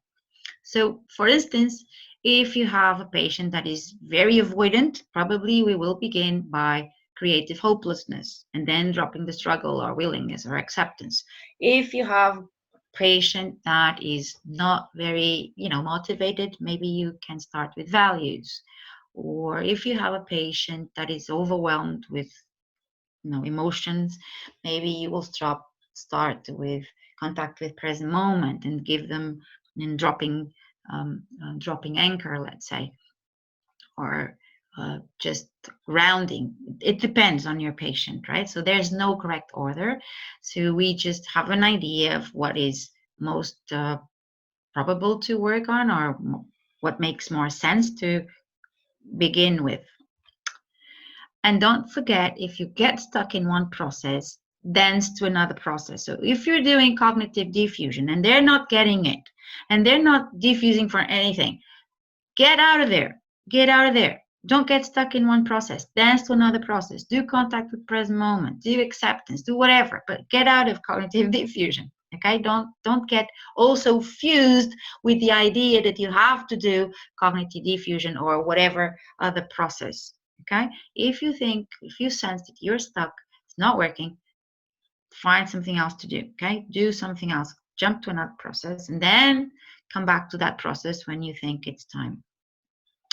And it's very advisable to use metaphors and experiential exercises to escape the language traps. Okay, so metaphors and experiential things go where language cannot go. Okay, and it will take us beyond the language of the traps of the language. Okay, so let's talk about creative hopelessness first. What is this thing, creative hopelessness? What a difficult term, creative hopelessness.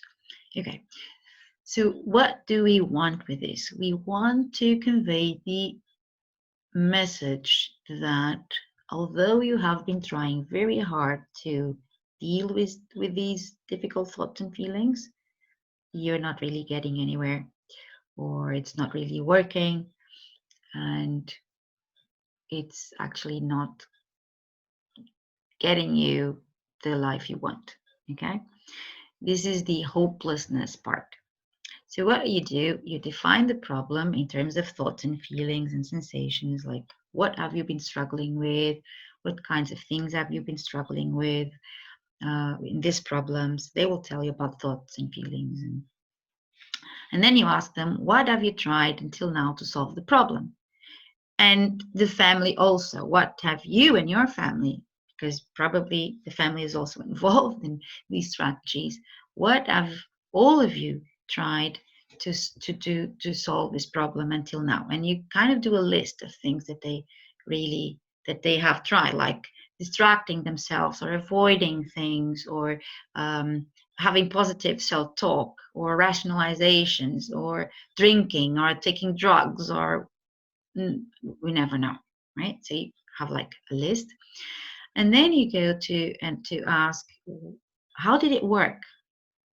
How did it work? Okay, you try to distract yourself. How did it work? Does it work? And ask if it works in the short run and in the long run, because some things work in the short run. Okay, so they say, well, yeah, when I'm able to distract myself, it works.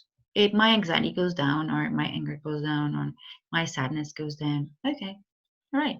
What about in the long run? When you distract, like how long does it take until your anxiety is back? Is your anxiety back, or is it gone forever? Nah, no, actually, no. It works at least for a little while, but then it comes back. So this is what we want to, the kind of answer we want, right? So it doesn't work. And I know it doesn't work. I know it doesn't work. How do I know it doesn't work? Because they're in front of me right now. If it had worked, they would not be here now, right? So of course it didn't work. But let them take this in. Let them be the one saying this. No, it doesn't work in the long run, right? It doesn't work. It seems like it works, but then actually it all comes back. These thoughts come back, and these feelings come back, and these sensations come back. in the long run. And actually, also in the long run, usually the problem is getting worse, right? So when it began, it was less severe than it is now. And then you go about asking, what has that cost you? What is the price you have paid, along this journey? What important things did you lose, or are you still losing? Yeah, and they'll tell you like, well, I'm not going to practices to the football anymore, or there was this girl I liked, I never decided to talk to her, so she is now with another guy. But my friends really told me that she also liked me, but I could never do the first step. So there are costs, you see, that because I'm avoiding things or distracting myself or whatever, I am losing things along the way. Okay. And then at this point, you might want to be, to validate that the things they have been doing are understandable, because no one likes to suffer. So we work very hard to take the suffering away, to make it go away, or to try to make it go away, to get rid of it. If this thought is unpleasant and is bothering me, I want it out. It's normal. It's human, right? Also, people tell you to do that. Don't think about that. Why are you thinking about that? Think of something else. Right? So people will also try to suggest some of these strategies. So you use them, of course, it's normal. Yeah, I can understand why you did that, right? But as we are now seeing that they didn't work that well to give you the kind of life you want to have, are you open to do something different? And this is part of creativity. That's why it's called creative hopelessness. Yeah, you lose hope in the strategies you have been using so that you can be open to creatively work on something else that we will do in the course of therapy. Okay, so and then during this part, during the creative hopelessness, we're not judging, we're not criticizing, we're not convincing. We are merely asking, how does it work?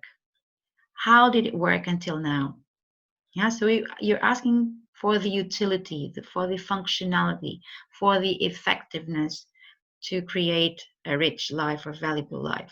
So is this behavior in the long run making your life richer or more complete? Is it giving you the life you really wanted, or is it leading you towards the person you want to be? Yeah, and I know the answer because they're right in front of me. So they'll tell me, well, sometimes I think it does, but I now see it isn't. Okay. So this creative hopelessness will open, oops, what is this? Opens the way to acceptance. See, so what we're doing is, what you have been doing is controlling. Try to control. Yeah, control. Get rid, decrease, whatever. And it's not helping. So if control is the problem, actually it's not helping, and it's also probably making things worse. So control is the problem. So what is the alternative?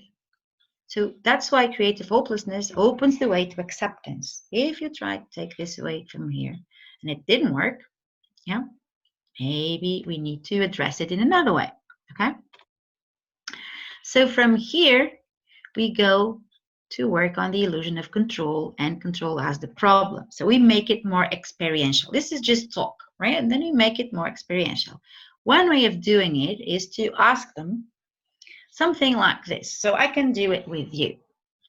So I suppose that you are at home or maybe at your work.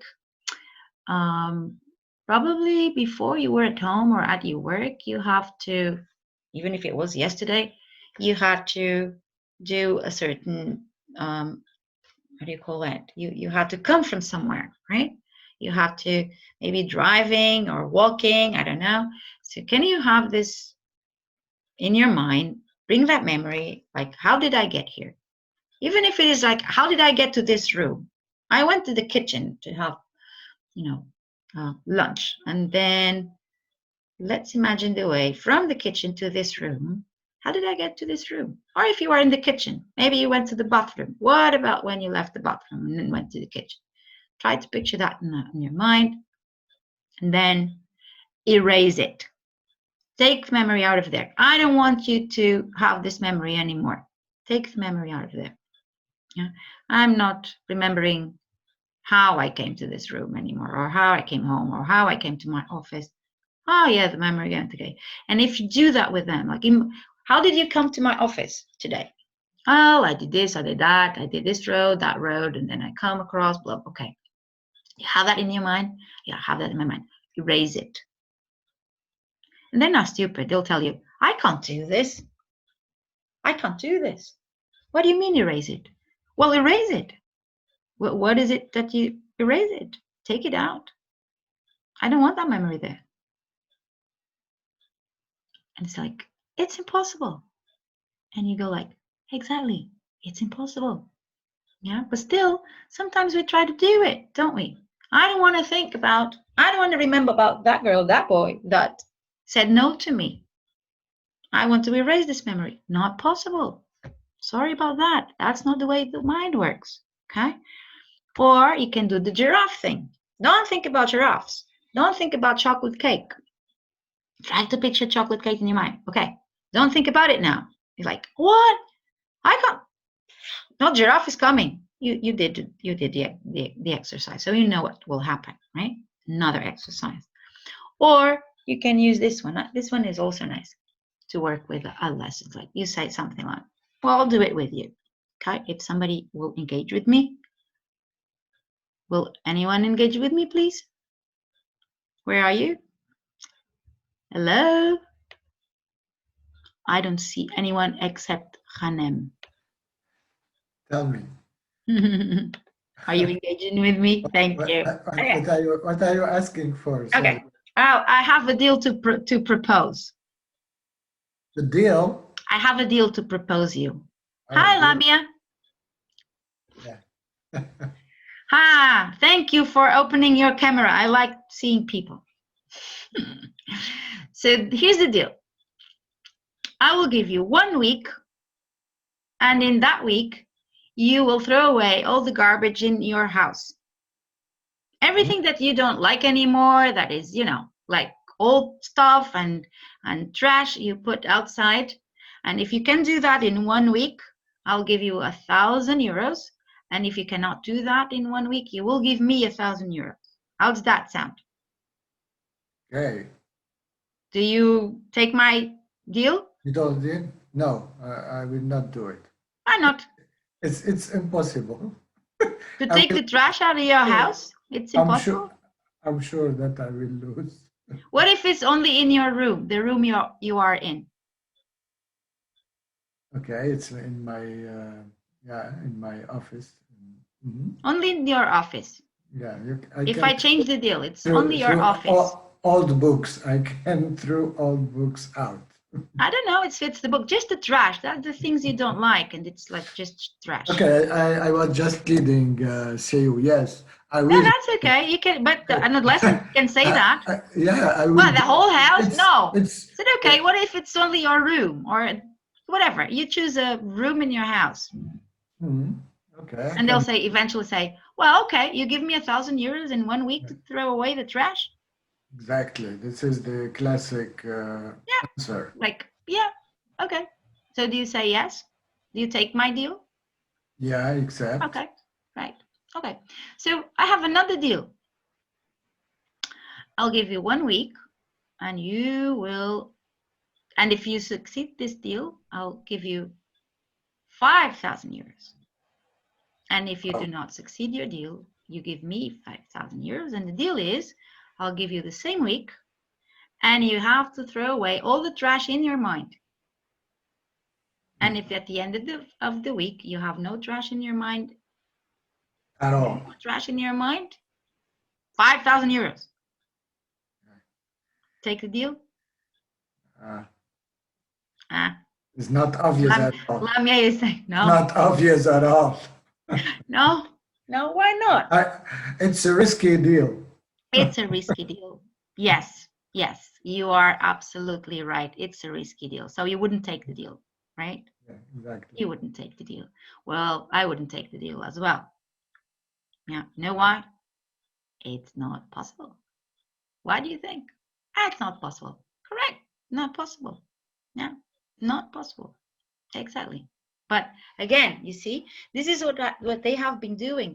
They kind of have been trying to take the trash out and expecting the trash not to come in again. Not possible.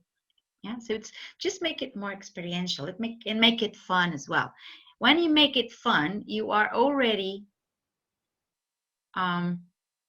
changing the relationship with Exactly. your experience instead of being this heavy thing. No, it's just, of course, with compassion and respect. But when you can make it lighter and play with it, it's already changing the relationship we have, well, they have with their internal experience. Okay, another metaphor that's really, really nice is this tug of war that you may also know, right? And also, it's better if you make it experiential. So don't just talk about the metaphor. Do it. Like take some. Don't do it with a rope, because the rope is actually not good for the hands. But you can do it with with anything that you have in the office. You can do it with a towel. You can do it with your coat, whatever, right? So you put it. Well, I do it like this. I don't have here a post-it, but imagine that I have a post-it. I do have a post-it here. Okay, is it okay? So can we put in this post-it the kind of things that you are struggling with usually? So you put here thoughts and feelings and sensations and things like that. You write them in the post-it and put it in your forehead like this. Okay, so now I'm all these things. Okay, I'm all this. I'm the monster. Yeah, I'm the thought monster and the emotion monster. I'm the monster you're struggling with for the last few months or years or whatever, right? This is me. Okay, and let's imagine that this is not sticking, but okay. Let's imagine that you are struggling with me. Like, this game thing with the rope. Can you take the rope and then you have, like, let's say stuff like this, right? You see that? It's like, can you take it and you take it on that side and I'll be in this side, okay? And you pull for your side and I'll pull for my side. And imagine there's a big hole here, a big, abyss, and you want me to fall in the abyss, so you get rid of me forever. All right, but I'm not really up to filling the abyss, so I'm doing my stuff, and I'm also pulling to here. So do your best, okay? So they will do it like this, right? Take this, and then when you start pulling, they will actually use both hands.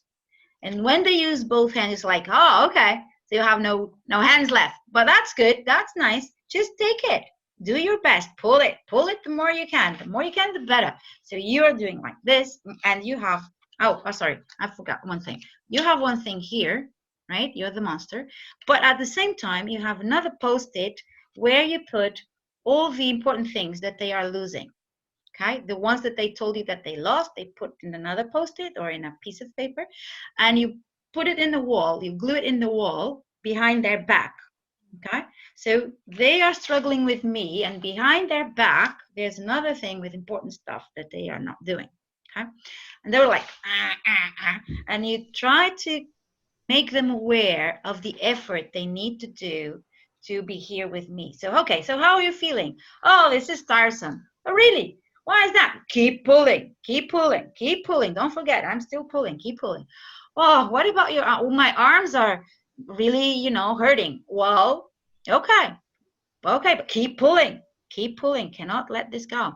What else besides your arms? Well, also my legs, because I'm trying to be balanced with my legs so I don't lose my space, but I'm also, and I'm tired. I'll keep pulling. All right. So what if you want to do something about that stuff that is, behind your back? What if you want to go to football practice? Can you do that? Well, you mean with you here? Yeah, with me here. And the rope and this thing. Well, no. Okay, keep pulling. What about if you want to be with your friends? No. What about if you want to go to the movies? No. Right? So what if you really, really, really want to do that? what if you really want, that's so important that you really want to go to your friends and to the movies and keep pulling. What do you think you had to do?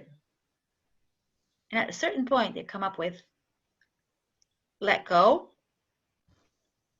I don't know. What do you think? Yeah. If I want to go there, you mean? Yeah. If you want to go there, what do you have to do? I have to let go. Well, so let go then. Can't go to the other side. How do you feel like now? Well, not that tired. Okay. Can you go there now? Yeah, I can. Well, go. They go there. And you follow, right? You follow with your rope. It's like, and then you do like, hello, take that end. And they actually automatically, they will. Okay, they put that in front, you put that in front of their eyes. Because oh, I want to play some more. Take that end. And they go like, and then they go like, oh, no. So that's funny, right? Yes, that's really interesting. See, that is going to happen. Yeah, that stuff will try to pull you into the war again, like I did. And many times we'll do it automatically. You don't realize, but you're already in the war, pulling again, trying to get rid of things. That's fine. It's not a problem. It's natural. But when you get that awareness, when you realize that you're doing it again, you may always decide, choose to let it go. And I may follow. I go whatever I want. It's not up to you. I go whatever I want. I may follow you or not. I don't know. But still, you're doing your stuff. Yeah. So this is what your therapy is going to be about, to do your stuff, the things that you like, the things that are important to you. Even if I follow you around, even when I'm saying things that are not so nice, or making you feel not so nice, but still you're doing your stuff and you're not paying attention to me. Even if I'm there, you're not engaged with me, even if I'm there. Okay, so this is what will happen. All right, so this is really, really a nice exercise for you to do if you don't do it already. And yeah. And the other thing, I didn't put it here. I don't know why. I usually put it here. But this Chinese thing, Chinese finger trap. This is the thing, Yeah, this Chinese finger trap. Can you zoom on that so that we... Okay. You see? This is a Chinese finger trap. I always have some of them in my office. That's also a nice metaphor and exercise to do, right? So you ask them, and you have to have two. So the therapist has one, and the adolescent has another one. It's like, okay, put your fingers into it, like this, okay? Really until the bottom. Make them go until the end. Are your fingers touching in the tube? Okay, so are mine. Right. Now take your fingers out. And the intuitive thing to do is this. Take them out. It's stuck. Okay, doesn't come out. Okay. Oh, that's interesting. Really? So you mean that the thing that you think is going to work is actually not working? Is that what you're telling me? Well, yeah. How do I take this out? Well, don't know. We have to work something different, right? We have to work something different. So try to do something that will never cross your mind. So you want to take the fingers out, but try to put them in instead. So they go like this, okay? They go like this. And when they do like this, there is space. You cannot see my fingers, of course, but I'm doing this in the tube. When it's like this, I cannot do anything. They are stuck. When I move them in, I'm actually moving my fingers a little bit like this, okay? So this is counterintuitive. But then again, you go like, okay, now let's do like this. Pull them in, and when you pull them in, you gain some space, right? It's not stuck anymore. And then you do this with your thumbs, and you take it out, okay? And then you just give the Chinese finger trap to them so they can take home and remember. What is this to remember? To remember that sometimes what seems to us that it will solve the problem will actually not do it, and we have to do exactly the opposite of what our mind intuitively is saying to us. So, in other words, my mind may be saying to control this or to avoid this, and probably in certain situations I might do exactly the opposite, okay, which is to let it be. Remember, let it be. Do the opposite, like this. Instead of pulling, push. Okay, put them in. All right, instead of trying to get this out, let it be. Okay, so this is also a very nice metaphor. If you can order this from internet, it's very easy. Okay. All right, so let's stop here, see if there is any question on this thing. We have another hour and 15 minutes to go. I think Anything I take that you advantage of this to Yep. apologize. I've had like a connection issue again, and I thank Rana for being here. That's okay. Worth a lot, thousands of euros. He's always there when it's question of euros. No, so Yeah. I'm just wondering if there are questions in the audience. Mm-hmm. We give them some moments.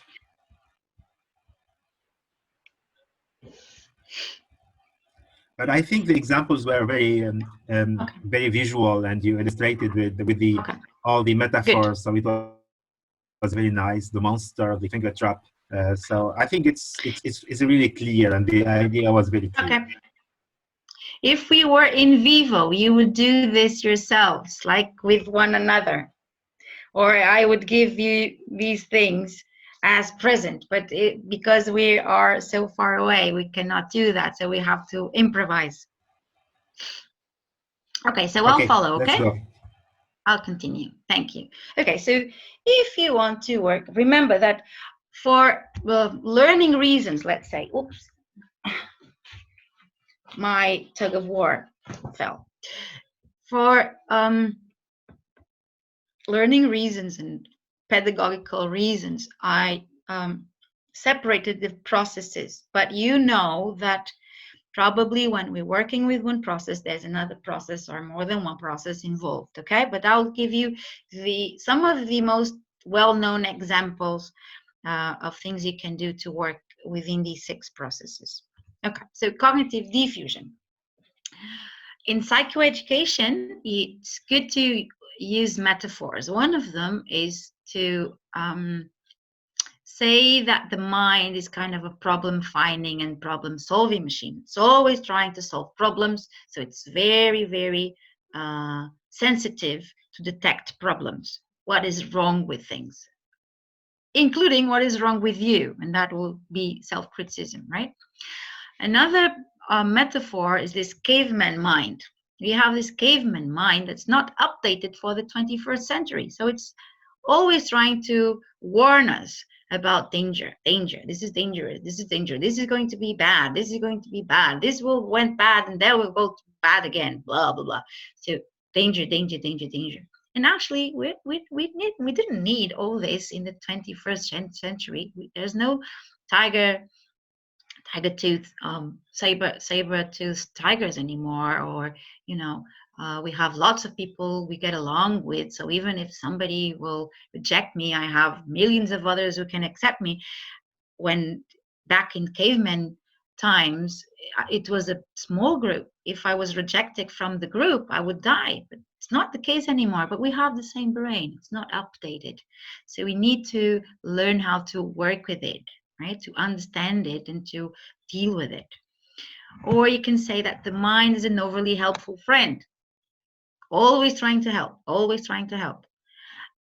And sometimes it's the intention is good, but they get in the way. Everybody has friends like these that they really want to help, and then they get in the way.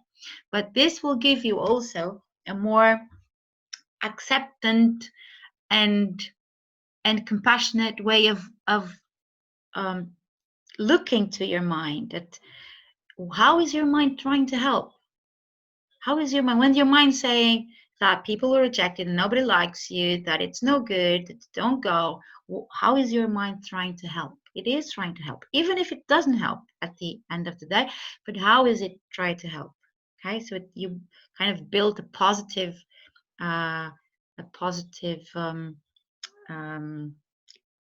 idea about how the mind works. And you already know the metaphor about being hooked, of sticky thoughts. And you can also work on giving the story a name, like I have to be perfect. There's this story again of I have to be perfect. But again, be aware or take care so that doesn't sound disrespectful. Okay, so you can ask, okay, so you already told me that you try hard and harder and harder to do things and to make things and to do things right in the correct way, and sometimes this also gets in the way. If this was a movie or if this was a book, what title will we give it? What title would we give it? Like, like I have to be perfect, or I have to be aware of things all the time, or run away if you can. What kind of title would we give to this, right? And if you do this, right, in the process of therapy, every time you want to go to cognitive diffusion, you just name the story. Oh, okay. So is that the story? I have to be perfect again, the coming up in your mind. Is that the same thing? Oh, yeah. Okay. So this is already diffusing. And assure them that there's nothing wrong with the mind. Even if their minds are doing this, right? There's nothing wrong with their minds. They are just doing the things they are supposed to do. They are just following their agenda. They don't need to be fixed. They don't need fixing. We just need to learn to live with them. Okay, there's nothing wrong. My mind is the same. I'm doing something, and there it is, saying that I'm forgiving something else, or forgetting something else, or distracting myself in a way, or telling myself I can't do it. It's the same thing. Okay, they're just trying to help. Sometimes not really very effectively, but we need to learn to deal with them. Yeah, there's nothing wrong with them. Okay. And this I already told you. Coming back to the metaphor will be a quick way to diffuse. Huh? More psychoeducation. We have the ones from Meet the Mind, right? And you can add another one. So, for instance, if you want to kind of show them how the mind works, how does the mind work? Okay. One of the things is this. I'll say one part of the phrase, and you complete the phrase. Okay, one of you. All right. So the beginning of the phrase is Snow White and the Seven Dwarfs. What? Dwarfs. May I take this? How do you know? Exactly. How do you know? How do you know? How do you know that Snow White comes with 7 dwarfs? There you go. How do you know? You learned, didn't you? You learned, right? A baby, when the baby is born, knows nothing about seven dwarfs that come with Snow White, and you learn, yeah? And you cannot unlearn.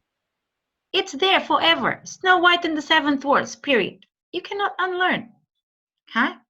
But I'll give you another example of what we can do. All right, this time I'll go again with Snow White, but you cannot say dwarfs, okay? You cannot say dwarfs. So, Snow White and the 7, what? Anyone? You cannot say dwarfs. Snow White and 7,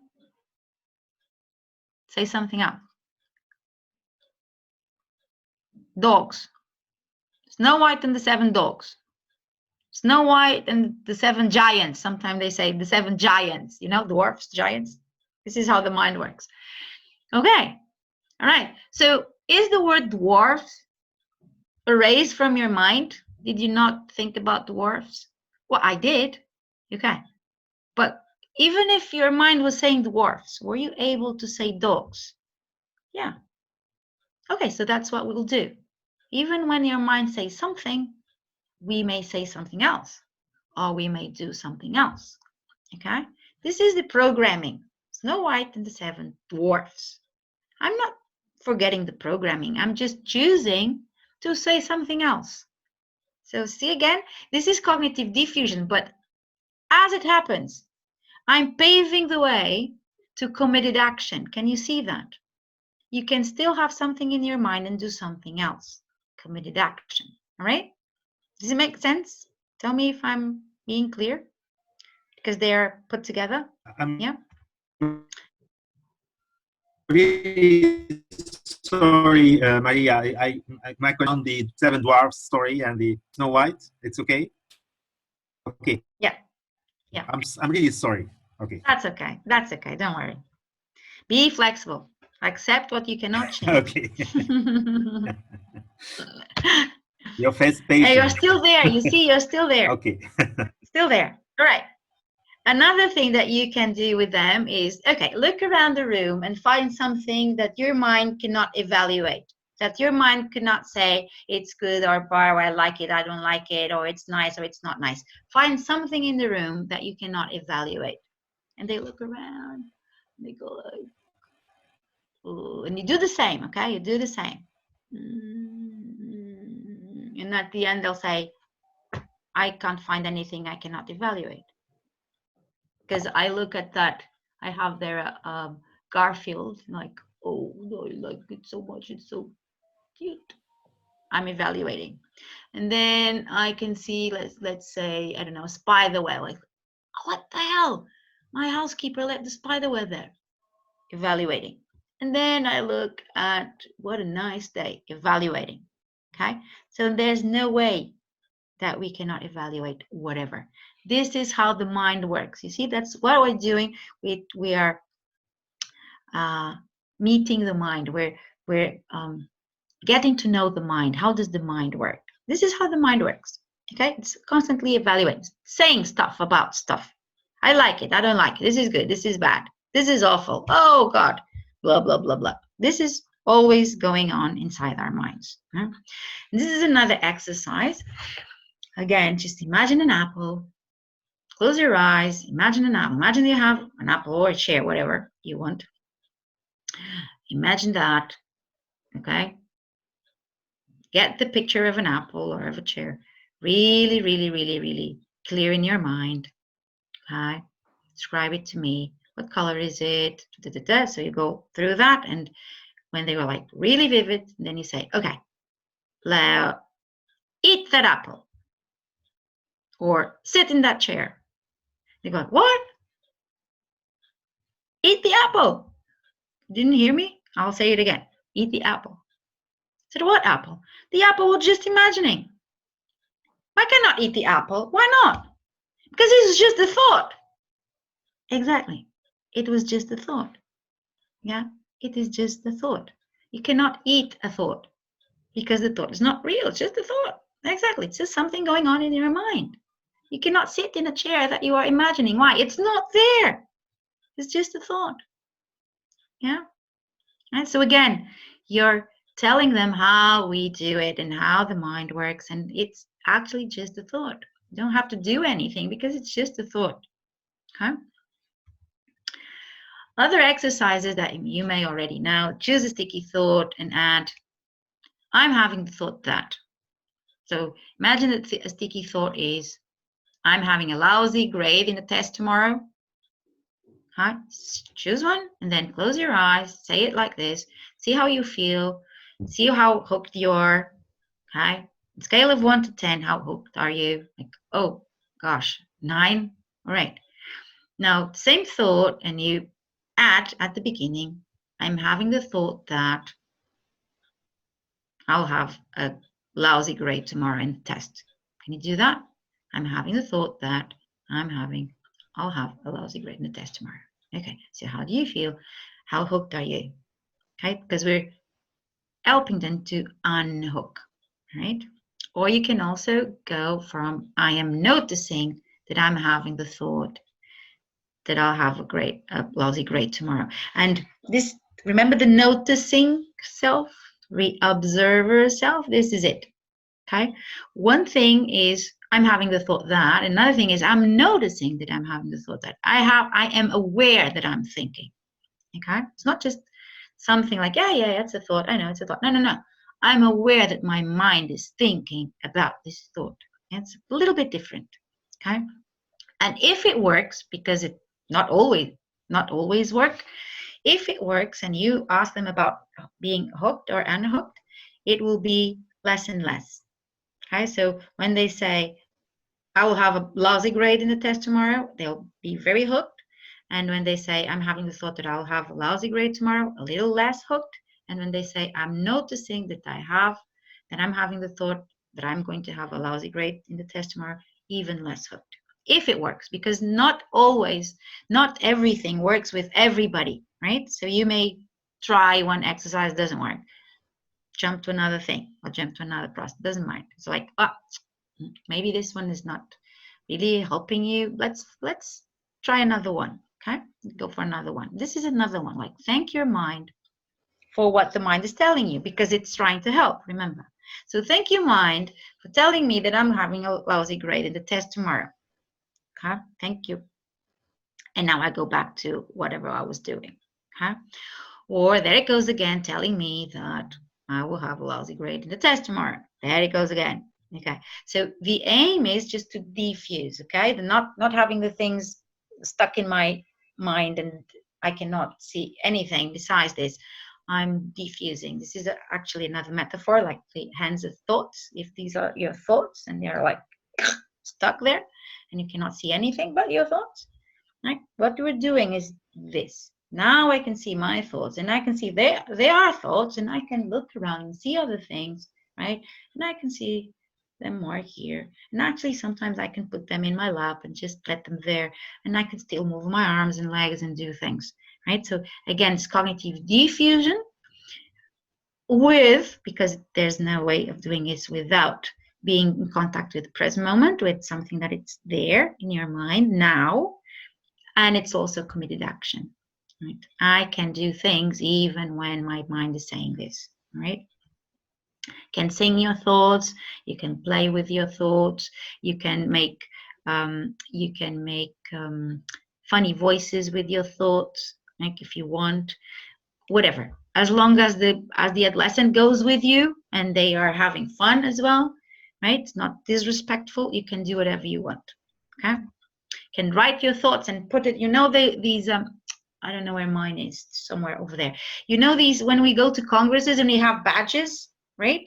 Like a ribbon and a badge, or you have a badge here, and you put these sticky thoughts there, and you put yours as a therapist as well, and the rest of the session you are wearing your badges with your sticky thoughts, right? They're just there, and we can continue to have our chat and to continue our session, and the thought is there. Nobody took the thought away.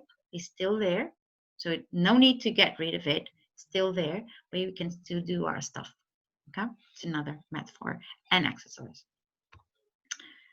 And as I told you, the therapist participates in all of these exercises. All right. Okay. And it's good if we explain why were you doing these strange things with thoughts and singing thoughts and saying these things, like why were you doing this? Because the aim is to relate to your thoughts in a different way so that they lose power over you. Even if they show up, they do not have the power over you that they used to. This is what we're doing. Okay. As I told you, be careful with invalidation or mocking or ridicule, and we don't want the adolescent to feel ashamed. So be prudent and wise when you choose your exercises for a specific adolescent with a specific problem in a particular timing, okay? And then what? Well, and then you ask, do you think this could help you? How do you think this could help you? And this will pave the way to homework, but you don't call it homework. You said, okay, if this is helping you, do you think you could practice this between sessions until you come next week or in a couple of weeks. How will you practice this? When will you practice this? In what situations can you practice this? Okay, so you agree with what we usually think as homework, but we never say that word. Okay. Okay. So related to cognitive diffusion, anything that you may want to ask?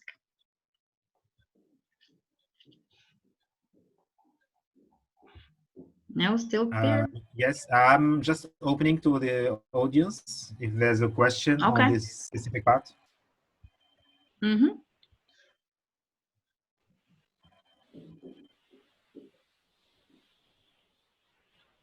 Or you can just open the mic and talk, at least the people that are here, if they want to Yes.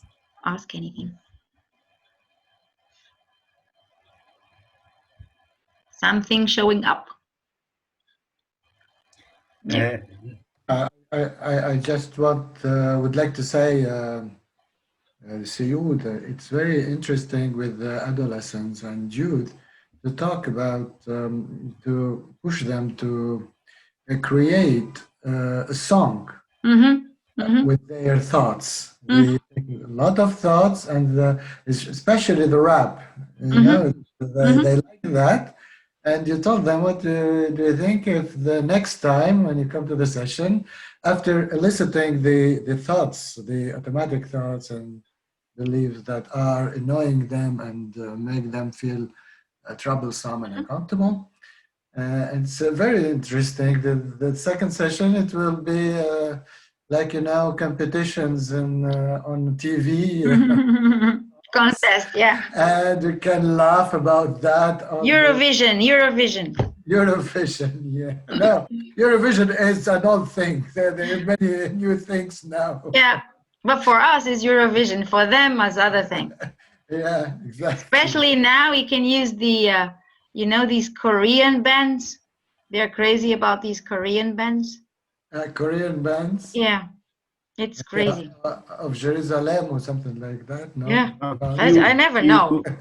TLC or TCL or something like that. It's acronym. Yeah, that's it. That's it. That's Okay. it. TLC. That's it. You're right, Well, way to go! No, that's it. TLC. No, because we face the same That's it. thing. We have this wave of Korean culture that is just, you know, we have many adolescents even here in Tunisia that speak actual Korean and sing in Korean, and they are Because of that. completely Oh my God. culture of, This is amazing. Yeah, it's amazing. Okay, so No, now I no don't see any questions in the question for chat? now, Maria. So So I'll go. I suggest Okay. you move on. Okay. I'll just go. I'll move on. Acceptance now. All right. Okay, so metaphors that you can use in psychoeducation. Let go of the ball, you know the one. Drop the rope, you know the one. Open up, make room for, same thing. And always with this in your mind, so that it can be in their minds, it's a choice. You don't have to do it, it's a choice. Okay. And this is actually, let me see. Yeah, I'll leave the first one for the last. Yeah, exactly. And I'll come back to it. So one of the things in acceptance is exposure. When we do exposure, it implies to be willing to be with difficult thoughts and feelings that show up during exposure. So it's a good thing that we link exposure to values, because exposure is difficult and values will give them the motivation to do difficult things. Why would you want to be involved in something that is really difficult? Well, because there's a higher thing that you want to achieve. Right? It stands for something. Right? So you relate exposure to values. Okay. Why would you want to be anxious in your girlfriend's birthday or your friend's birthday? Why would you want to be anxious?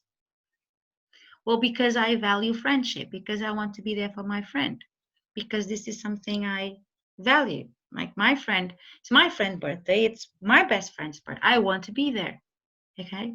So this is my motivation. Okay. And there's two ways of doing exposure. One is almost the usual way, meaning that you have a ladder, you have a hierarchy, and you can go along these lines, but it's not a hierarchy of anxiety, it's a hierarchy of willingness. How willing are you to do this, right? So you can go in the hierarchy, and you can just take the situations, the opportunities to do exposure as they come along, even if you're not really structured at it, as they come along. It was, well, the birthday party was not in the, the hierarchy, but my friend just asked me, just invited me for the birthday, and it's next weekend. It just came along. So what are we going to do?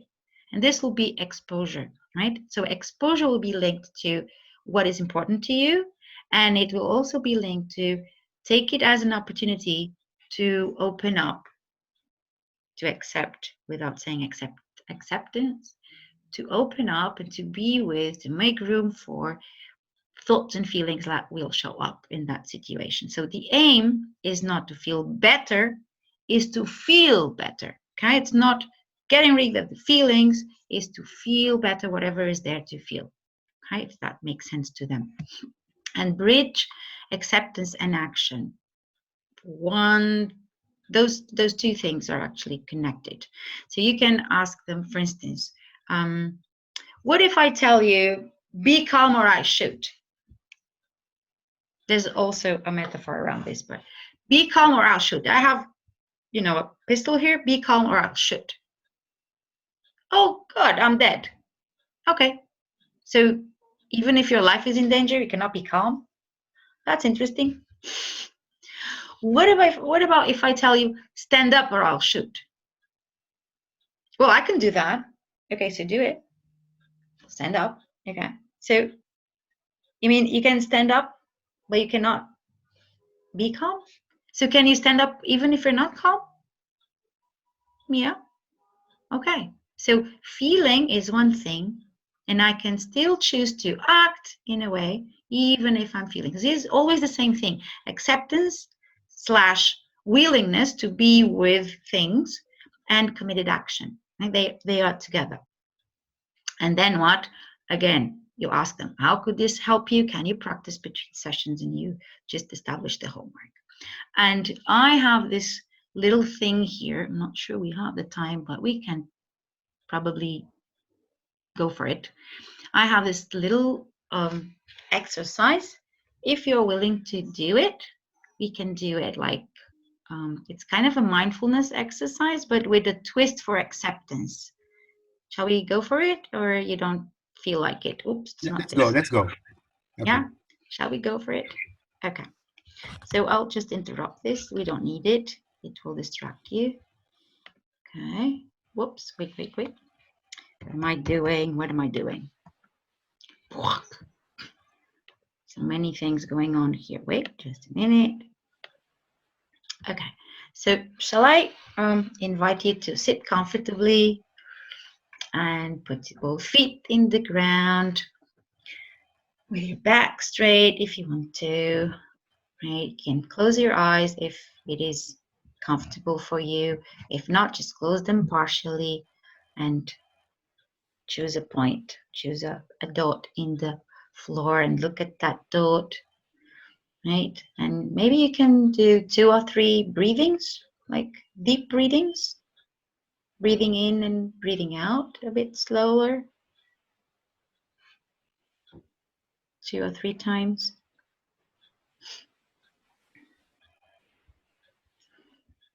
Then can you please bring to your mind situation that you are probably going through?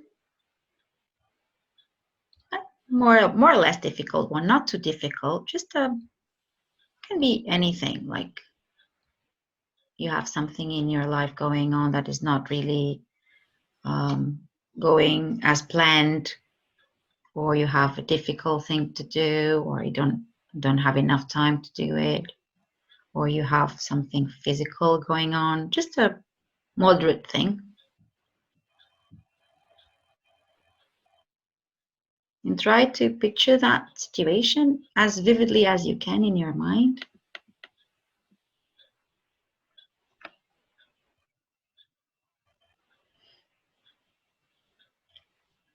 And see if there are also any thoughts along with that, any feelings or any physical sensations.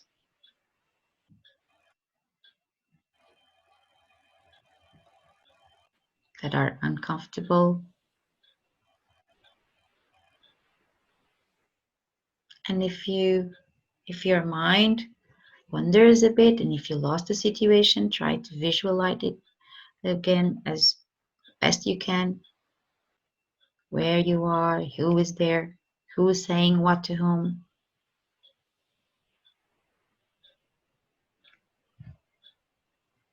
And again, as you do that, see if there are some feelings or sensations showing up. Nothing is supposed to show up. That's okay if nothing shows up.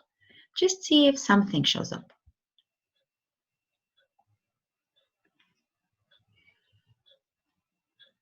It's as if you're doing a body scan to notice sensations in your body that are associated to that situation.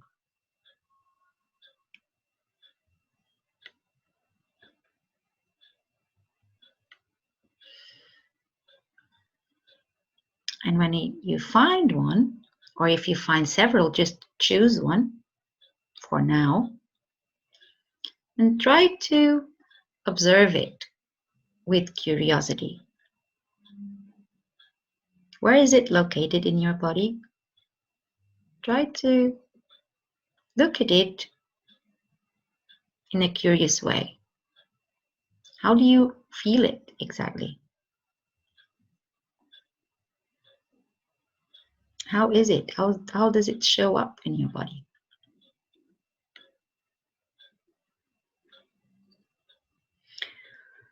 And just decide that you will give it a little room.